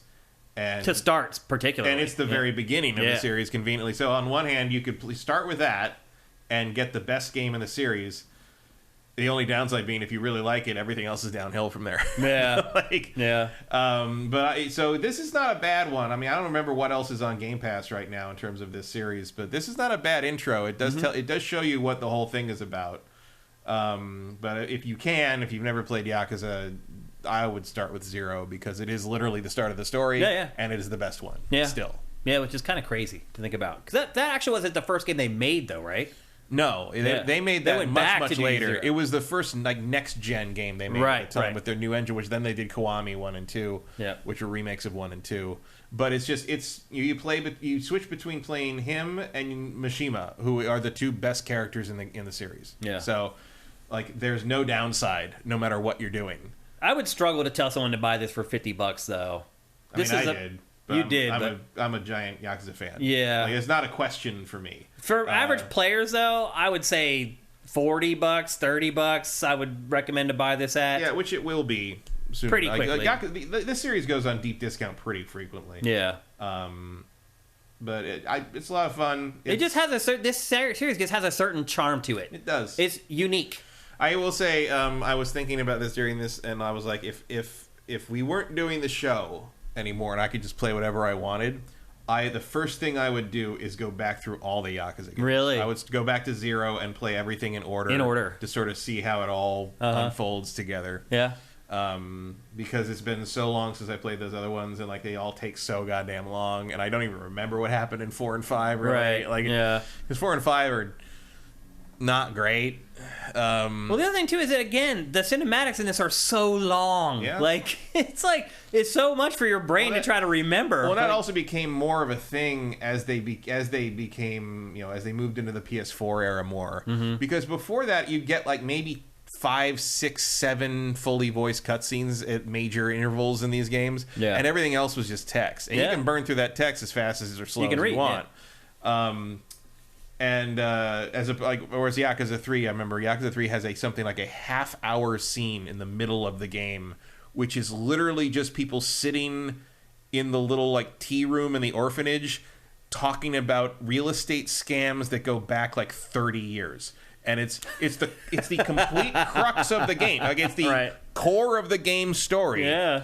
But it's literally like a real estate scam with just digital men sitting there stone-faced telling each other cutting from about 2 it. camera angles. And every once in a while they'll cut back to someone and they'll just go, That's the franchise. Yakuza. Yeah, that's what it is. So I would fans, I think sure you pick it up for $50. If you're not a fan, I think I would wait till 40, 35, something along that range to pick it up. But it is a good Yakuza game that is a throwback to the old style of Yakuza game and not Like a Dragon. And we're going to get another Like a Dragon game here in like a month or something? So you're going to get... the Infinite Wealth is coming. Yeah, so you get... Vincent says everything they've released in the West on Xbox is on Game Pass. It's all on Game Pass. 0 through 7 and issue. Wow, that's crazy. So so go... There you go. If you want to try... Spend your $15 and plow through the whole series in a month. Yeah, you couldn't, though. Go play 0. You couldn't do it in a month. You could never do that. It's impossible. That's like a year. Yeah, it really is. You get a year worth of Game Pass subscriptions out of you for that one. So there you go. That is Like a Dragon Gaiden, the man who erased his name. Mm-hmm. Next up, we're going to talk about a fighting game. Not just any fighting game, a Smash Brothers clone. Because, Matt, I am starting to wonder if we're going to get another Smash Brothers game. Mm-hmm. Sakurai does his little YouTube video series, and a lot of stuff he's been saying on that, it sounds like we're not. Well, if they do, it's not going to be made by him. Yeah, I mean, it really sounds... He said before that he wasn't going to make anymore, and then he came back and did Smash Ultimate. Yeah. I think it might be legit this time. Yeah, I don't think he called it Ultimate for nothing. Yeah. He says right out, I don't know what else to do with this franchise. Yeah. And I'll be honest, as a player and a consumer, I don't know what they should do with it either. Yeah. And if you're redoing it, you're literally just redoing it to make everybody buy it again. Right, pretty much. And so enter Nickelodeon All-Star Brawl 2. It is a Smash Brothers clone that uses characters from, supposedly, all of Nickelodeon's cartoon properties. First thing I will say about this, Matt, is that I don't know dick all about Nickelodeon's cartoon properties anymore. I didn't know who half of the fighters in this game are. Maybe even more than that, honestly. I'm aware of most of them, but I haven't watched many of these shows.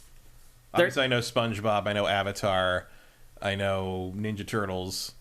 And I'm aware of some of the others. I'm aware of Danny Phantom and things, and the Wild Thornberries, and I've never seen those shows. Or Rocko's Modern Life, but I don't know them. I knew about half. Fair. Garfield. Being fair. I knew Garfield, Teenage Mutant Ninja Turtles, obviously Ren and Stimpy.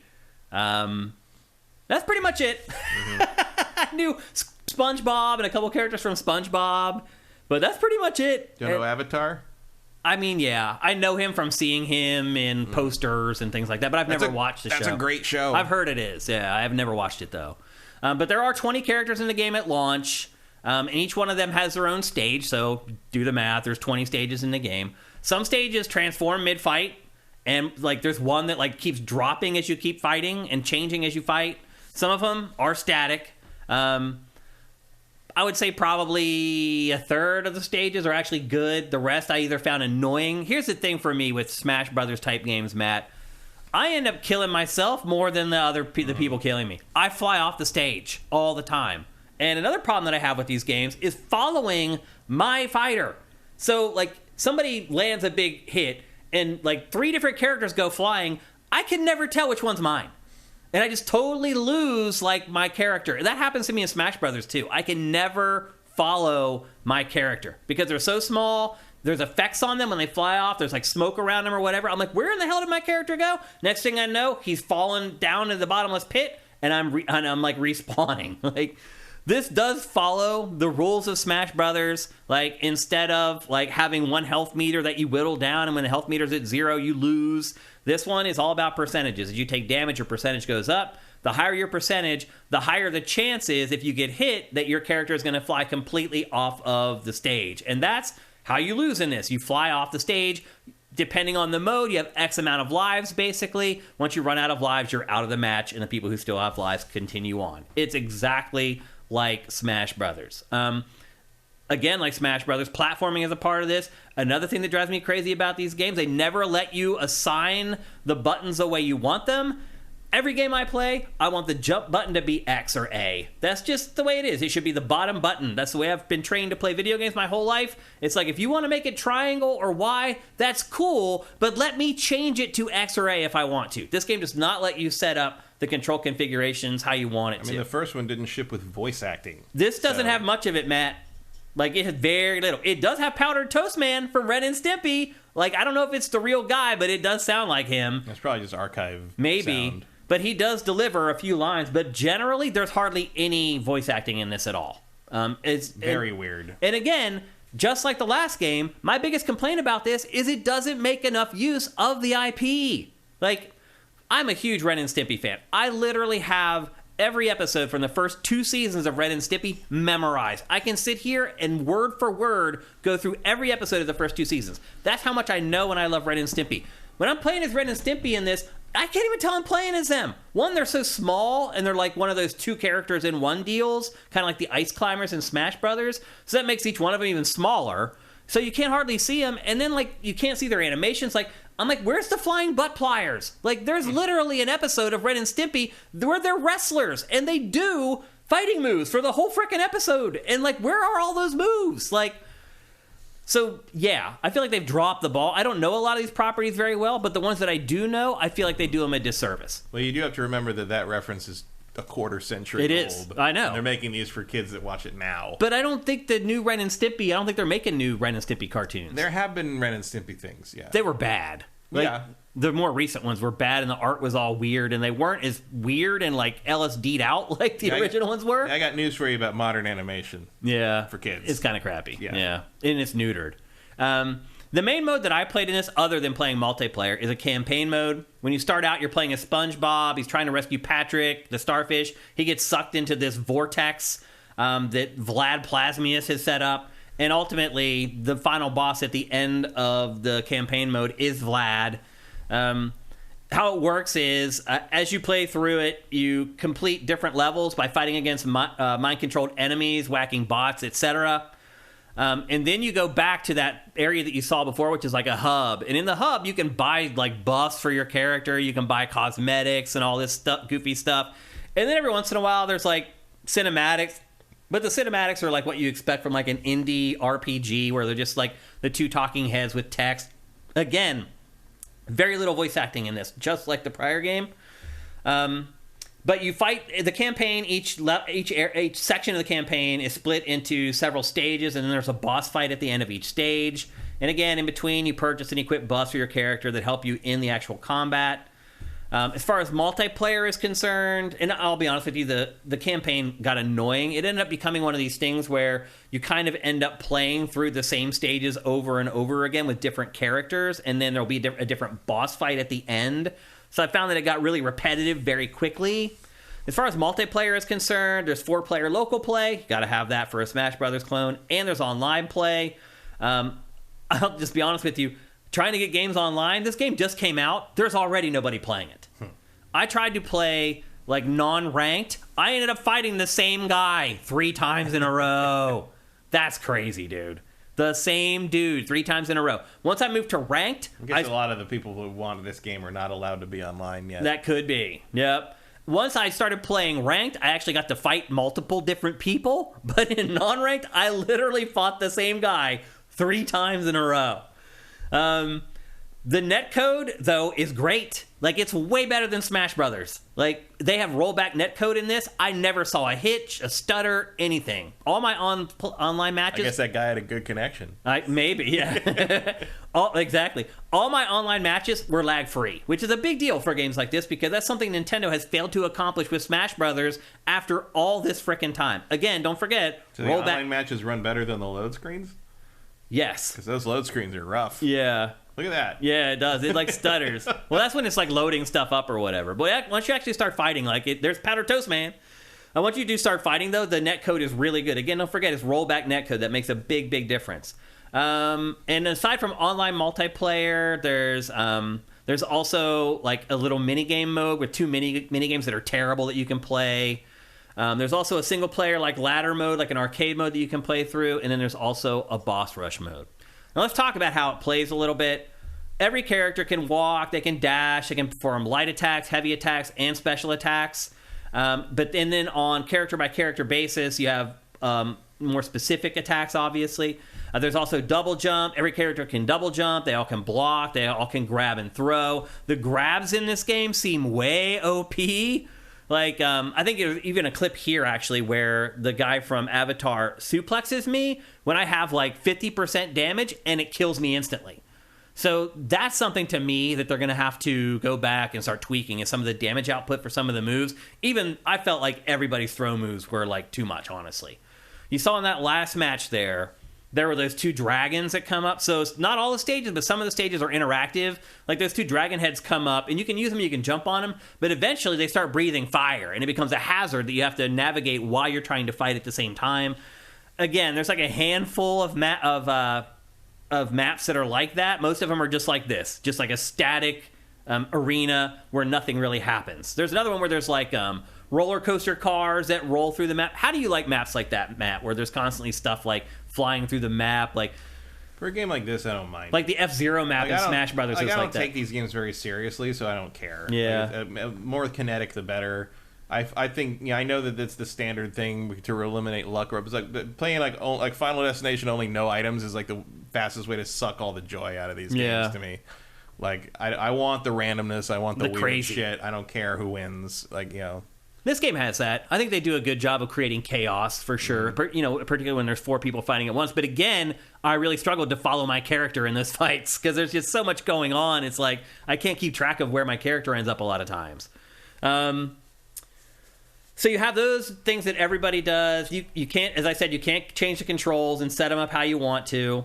But it does follow the same ideals as Smash Brothers with the damage percentage, and your percentage gets higher. Your chances of getting knocked off the stage is much higher. The camera mostly works, although I did have a couple examples where like it would just jerk to one character. Like it would be following a character that was flying off of the stage, and that character would fly off the stage, and when it would come back to the characters that were on the stage, it did this very awkward snap where it snapped back to the stage. And again, I had no clue where my fighter was at that point. So I have had issues with games like this trying to follow the action, and that is also the case here.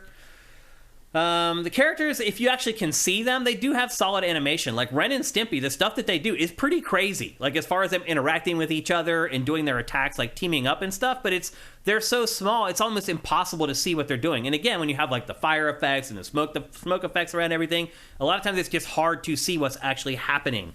So maybe actually cleaning up some of the visuals might actually help this game a little bit. One important difference with this game, or a couple of differences from this and Smash Brothers. One, the air dash in this is extremely versatile. In Smash Brothers, a lot of times you use your air dash just to get back to the ledge or whatever. In this, you can use it for attacks. Like, and once you get good at it, you can like literally use it to fly almost any direction in midair. And what I found was a lot of characters that have that attack where if you're in the air and you hold down an attack and it does almost like a butt stomp, in this, with the dash mechanic, the way it works, you can do that all over the place, all over the arena. I found that to be very, very clever and very fun to use until the AI started using it against me, and I didn't think it was as much fun. And then the other change from Smash Brothers, the most obvious change is that there isn't rolling for every character like there is in Smash Brothers. There's a couple characters that do have it, but it's not default for all of them, and that takes a little bit of getting used to. But every character does have a throw. And as I said, some of them are OP. I think that's something that they will nerf over time. You're seeing the visuals. Like, I feel like the in-match visuals look good. The stages look good. The characters, as I said, animate well. It runs well. The frame rates stay high. The backgrounds are a little crap. Like, that's just a static image back there, and pretty much all of them are. And again, I said there's a lot of visual clutter that makes it hard to kind of see some of the stuff in the game. I feel like they could maybe actually cut back on some of this stuff to make it a little bit easier to read. But the cinematics and the presentation, other than the in-match stuff, are abysmal. You saw like the cutscenes for the campaign; they're a joke, pretty much. The premise for the campaign is very flimsy. Once you see the opening cutscene, the story doesn't really move forward all that much. It just kind of stays there. And so, I don't know. To me, the presentation in this, a lot of it is what I would expect from like a $25 indie game, and this game is $50. So this is another game that I feel is probably a little bit overpriced and more than I would actually pay for it myself. But we did get review code from the publisher for this, so we got this for free, just as for full disclosure. So, so here's the thing. Like, we may never get another Smash Brothers. I'm completely burnt out on Smash Brothers Ultimate. Some people may not be, but I am. I have very little interest in going back and playing that again. So I always try to give these games a fair shot to see if maybe one of them can, kind of fill that void, so to speak, with new Smash Brothers games. But I have very little interest in these characters. The ones that I did know of and have an affinity for, I felt like they did a horrible job representing them and increasing that love for the characters through the game. So, the actual characters and the IP used in this aren't a big hit for me. I feel like the gameplay is probably a little bit better than I thought, but still not particularly progressive. Like, there's nothing in here that would pull somebody away from playing Smash Brothers, I guess is what I would say. Yeah, purely it's the characters. Yeah. And I don't know how much affinity the average player has for a lot of these characters. I don't even know half of them, so... Nicktoons is gigantic. Is it? Gigantic. So kids will love this. Oh, for sure. Yeah. And tweens and teenagers and college age. Like, anyone... There's a whole generation that grew up with all this stuff. This is It's after my time. Yeah. Most of them. Probably the kids that would buy this, Ren and Stimpy is the last character that they'll play as. They'll be like, who the hell is Ren and Stimpy? Yeah, Ren and Stimpy, Garfield, Ninja Turtles, these are all older things. Like, stuff for us, basically. Yeah, the target audience for this, I mean, they're targeting everybody to some degree, but like, I think your core audience for this is going to be people who grew up with Avatar, Danny Phantom, Invader Zim, that kind of stuff. This game is available for everything, every platform under the sun. Again, it's $50. That's way too high to me. I think this is also published by Game Mill, Matt. Is it? Yeah. Yeah. Which seems to be a recent target for us here on GameFace. They're just everywhere these days. Yeah, and usually the stories aren't good. Look, this game it's passable. It's competent. And that's about the best thing I can say for it. And I think your mileage will vary on this depending on how much you care about the IP. There was a day when competent fighters came out four times a week. Yeah, you're right. And now there's like one a year, basically. Yeah. This has been a good year for fighting games, actually, though. There's been so many. And like, this isn't a bad game. It just doesn't have that spark. There's nothing special about it that can make me recommend it for you guys. Again, unless you're a huge fan of all the IP that's in the game. And then you probably already bought it, and I'm preaching to the choir. So... there's not really much else to say about it. The campaign wasn't that long, and again, it does get repetitive. You end up kind of going through the same cycle over and over, fighting different bosses.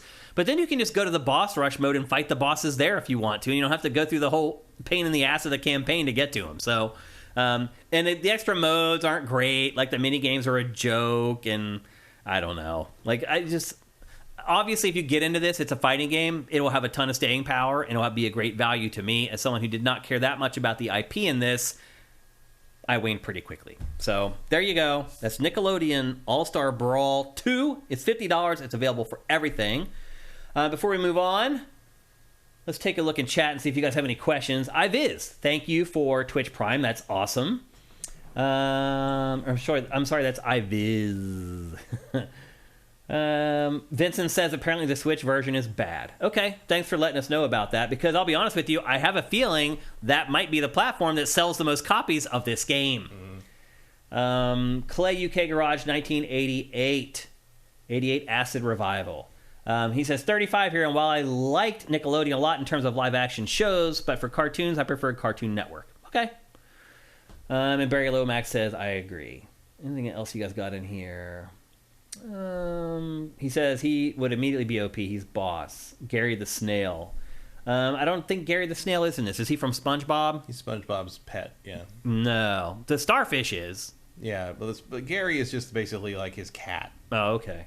Like it's snail, his pet. The snail meows. Oh, it literally is his cat. Which for some reason, like that was, you always, especially early, I'd be like, I got Gary, and he just cuts the snail, and the snail with a very exaggerated mouth animation goes meow, and like for whatever reason, when that show first started, and I thought that was the funniest goddamn thing I had ever seen. Like for some reason, Gary meowing like cracks me up. I don't know why. Yeah. He might be in there as one of his moves, or like some little quick flash of animation or something from something. I didn't see him when I played.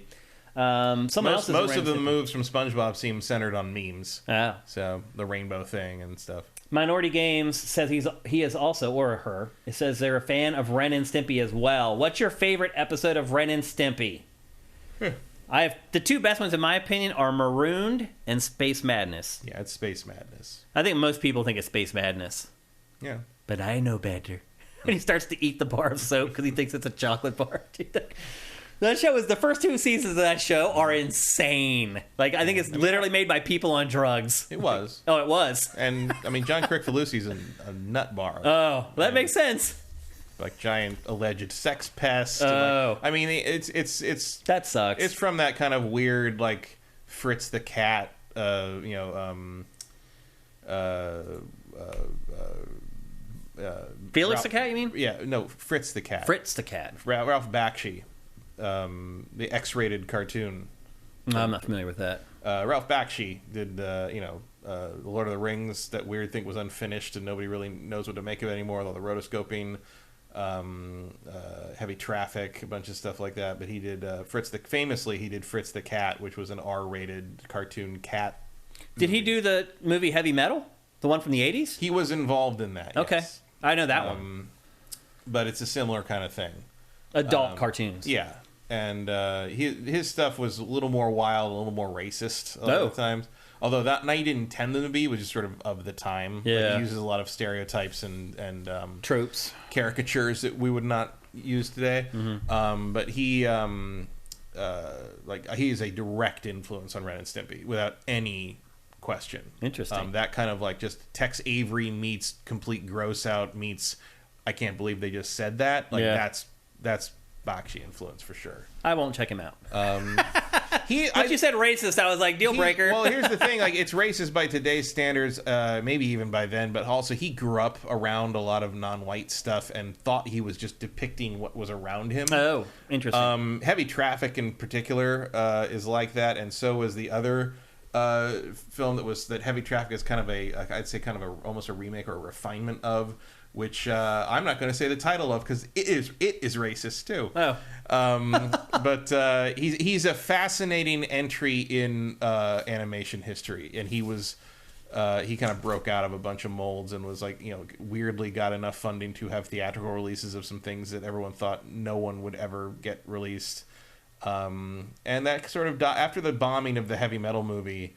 That sort of died out. Not because of him. He wasn't really hugely involved. I don't remember if he was involved in it at all. But he basically ended with when the Lord of the Rings cartoon bombed. Gotcha. And never got to make any follow-ups and stuff. But that is why Saul Zaentz ended up with the rights that still became a problem for New Line almost 25 years later, making the live-action ones. Interesting. And only recently did those rights finally get sold off to Embracer. Huh. Who's now going to sell them, probably? No, they're selling everything. Bakshi's a fascinating character, and technically so is John Kricfalusi, the guy who did Ren and Stimpy. It's from a part of the world of animation that is a little sleazier than Not surprised. Maybe you're used to. And that's saying something, because one thing you will find in all, no matter how squeaky clean Disney whatever animators, one thing you will find in all of their little notebooks are all the characters they normally draw with their boobs out. Right. That's every single. That's just not a question. That's hilarious. The animators are almost universally horny people. All right. Well, there you go. That's Nickelodeon All-Star Brawl 2. I do not recommend it unless you're a huge fan of all the properties that are included in the roster. All right. Our final topic for today, we're going to talk about a game that was supposed to be in last week's show, and then I pushed it to this week's show because I want to be able to play it to talk about it as well. And as it ended up, I only got to play like an hour of it, and that is the Talos Principle II.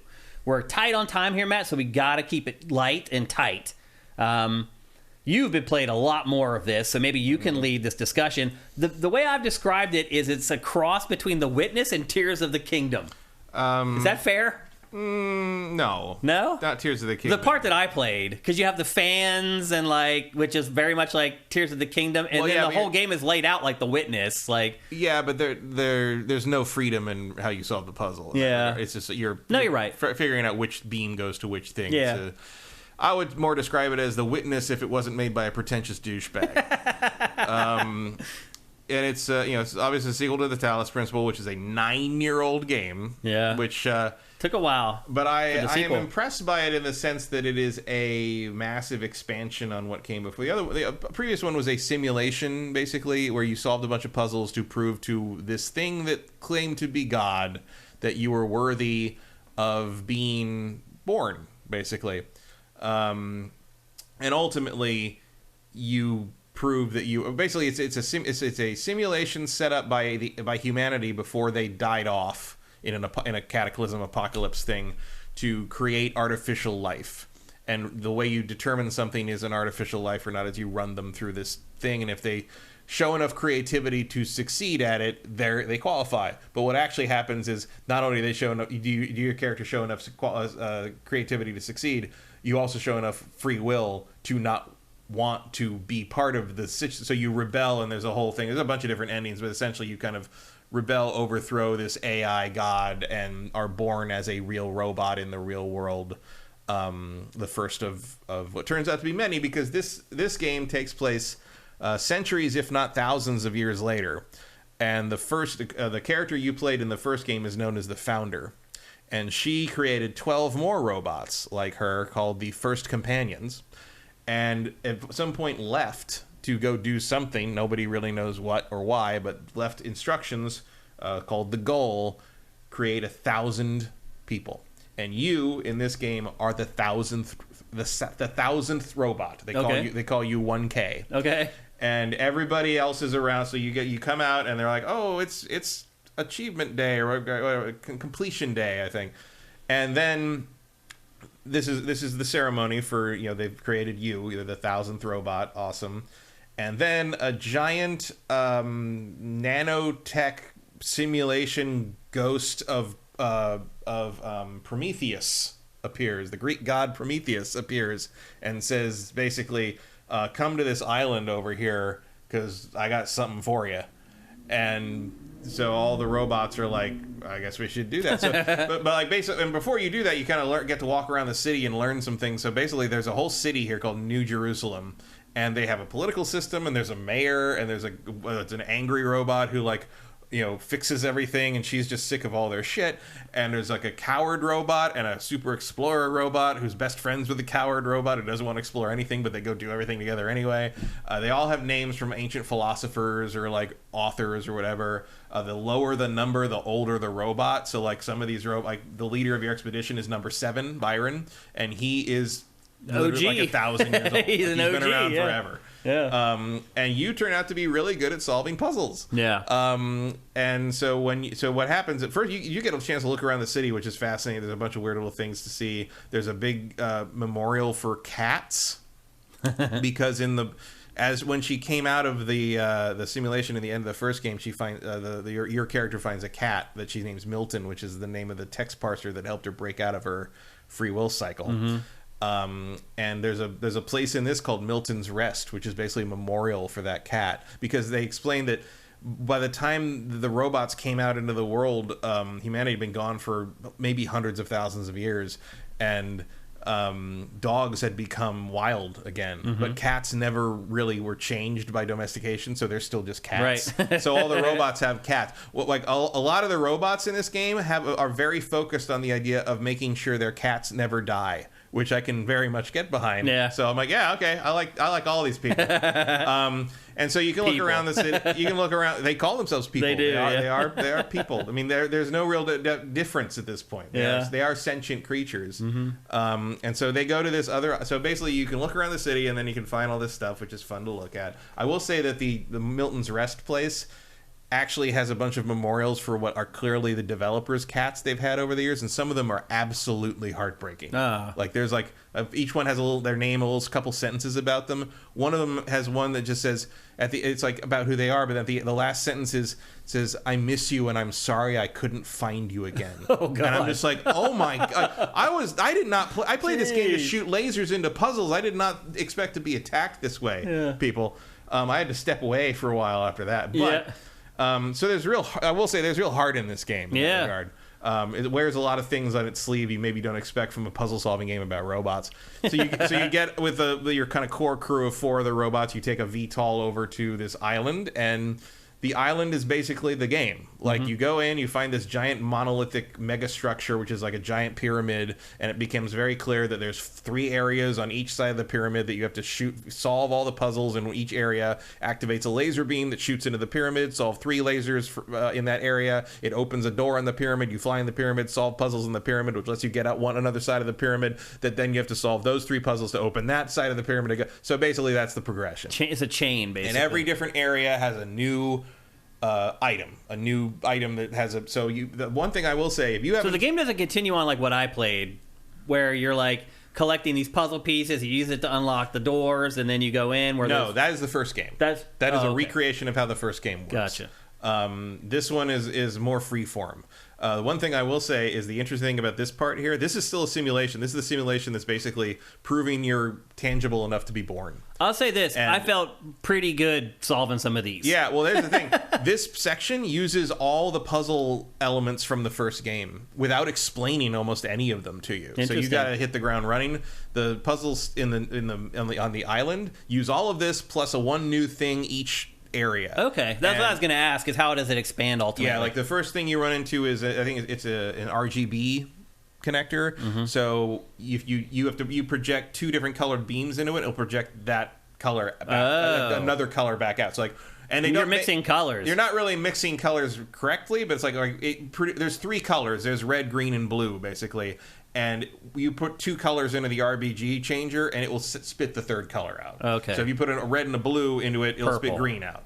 Wait, red and blue should be... There's no purple light, though. It just spits the one out that isn't hitting it. Gotcha. So green and blue make red. Okay. Green and red make... It's whatever's missing. It's whatever of the 3 that's missing. The one that's missing.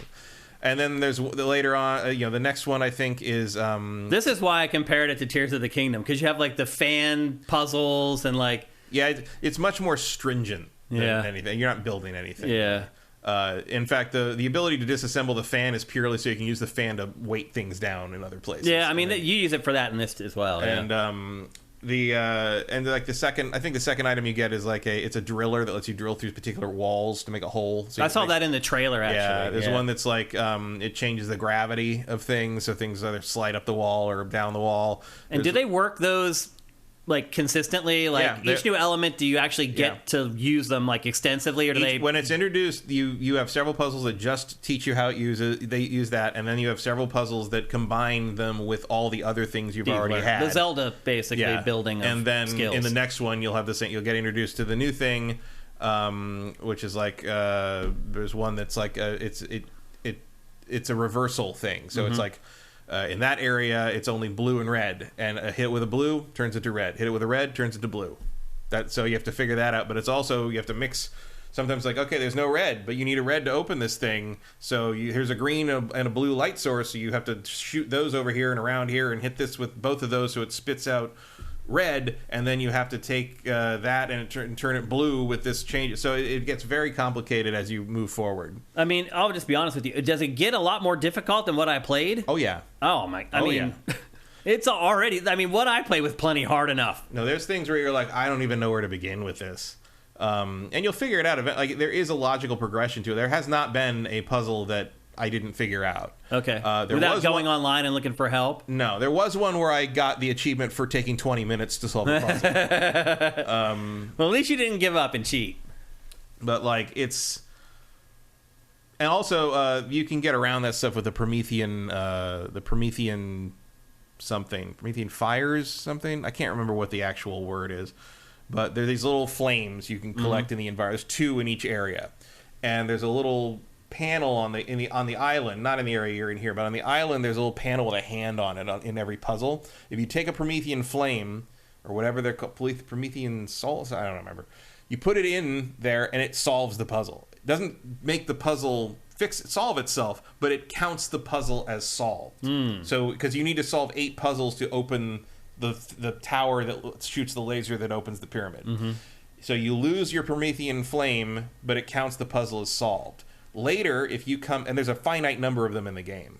There's 24 in the game, I think, total. If you come back later and actually solve the puzzle, you get that flame back. Oh, okay. So that's how it stops you from basically hitting a wall because you can't figure out enough puzzles to progress the story, is you can find these flames and basically use them as like stopgap, almost cheats to get past something and come back to it later and solve it. Smart design. When you can get your head around it better. Yeah. So this game is $30. How much time have you spent with this so far? I have played this for about 10 hours. Okay. Do you feel like you're getting near the end? No, about halfway through. Wow. I'd say it's about a 17 to 20 hour thing. Wow. Longer if you want to get all the optional they don't stuff. make them like that anymore. It's a lot. I mean, they took them 9 years to make it. They got Holy crap, man. That's a 20-hour puzzle game. And the other thing is, like, it's fully voiced. You talk to these other characters all the time. There's all these...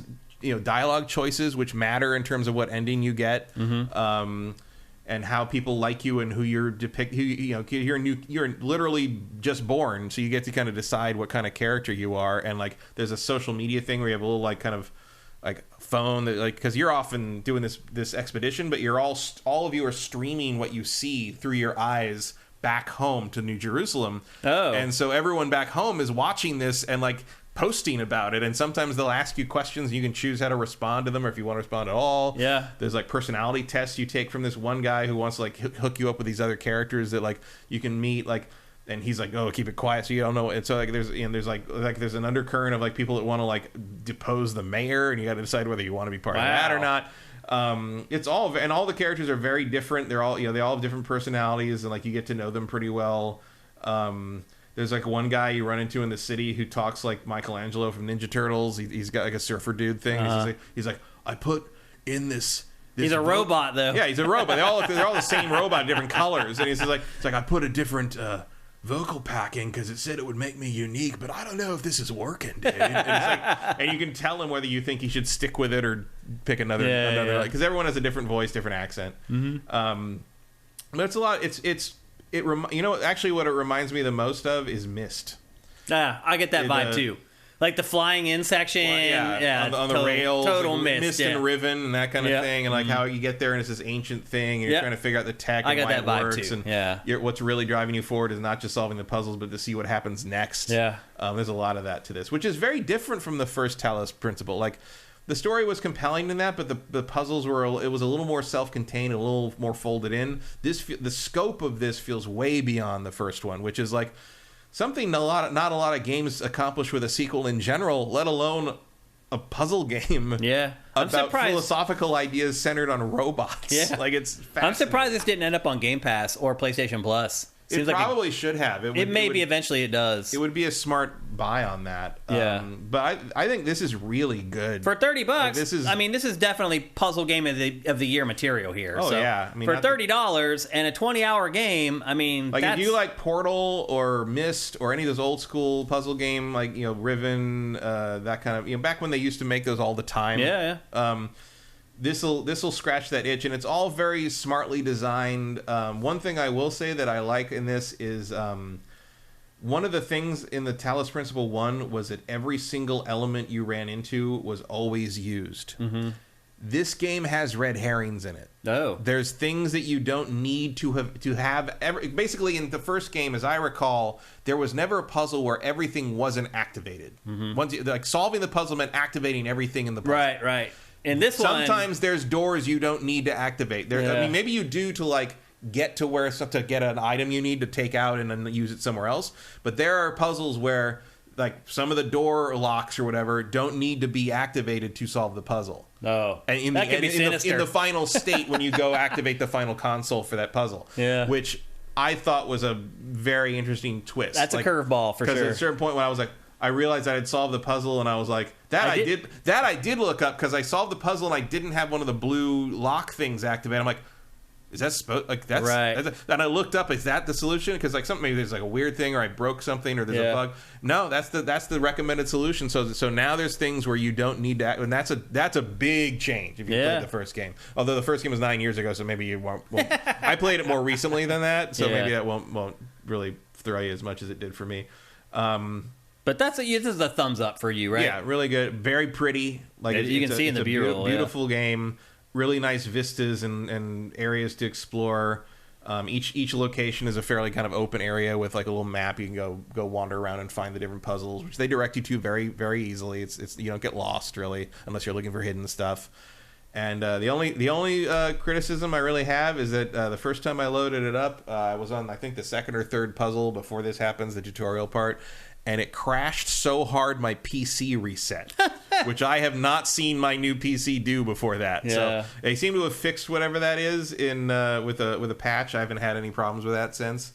But so that was my only issue really. That's pretty. Oh, and there was a weird HDR problem that also seems to be fixed in the first patch. Okay. But otherwise, this is excellent. Yeah. This is really good. I'm going to play more of it, for sure. I wanted to play more before we talked about it today. I just had to play these other games. I didn't have time. So maybe for Game of the Year discussion, I'll play some more because it certainly looks like it's in line for Puzzle Game of the Year. So we'll definitely look into it as we get closer to that. But that's a thumbs up from Matt and GameFace for the Talos Principle II. All right. That's pretty much going to do it for today's episode. As you guys can see by the clock, they're like Matt's top of the line PC crashed. That's crazy. Yep. That just shows you it was a bad bug. Unfortunately, we're not going to have any time for Q&A or name that game today. But before we go, we do have an important word from our sponsor, SoundWizardry.com. Experience the realm of extraordinary audio with Sound Wizardry. With a decade-long journey in sound design, we animate your movies and video games with the breath of sound. Our wide-ranging services include sound design, Foley, sound mixing and mastering, audio implementation, dialogue mastering, and the crafting of unique sound effects from freshly recorded material. Our portfolio contains Baldur's Gate 3, Steven Universe, Alan Wake 2, Gwent, Cyberpunk 2077, and more. Visit SoundWizardry.com and let us transmute your vision into an auditory marvel.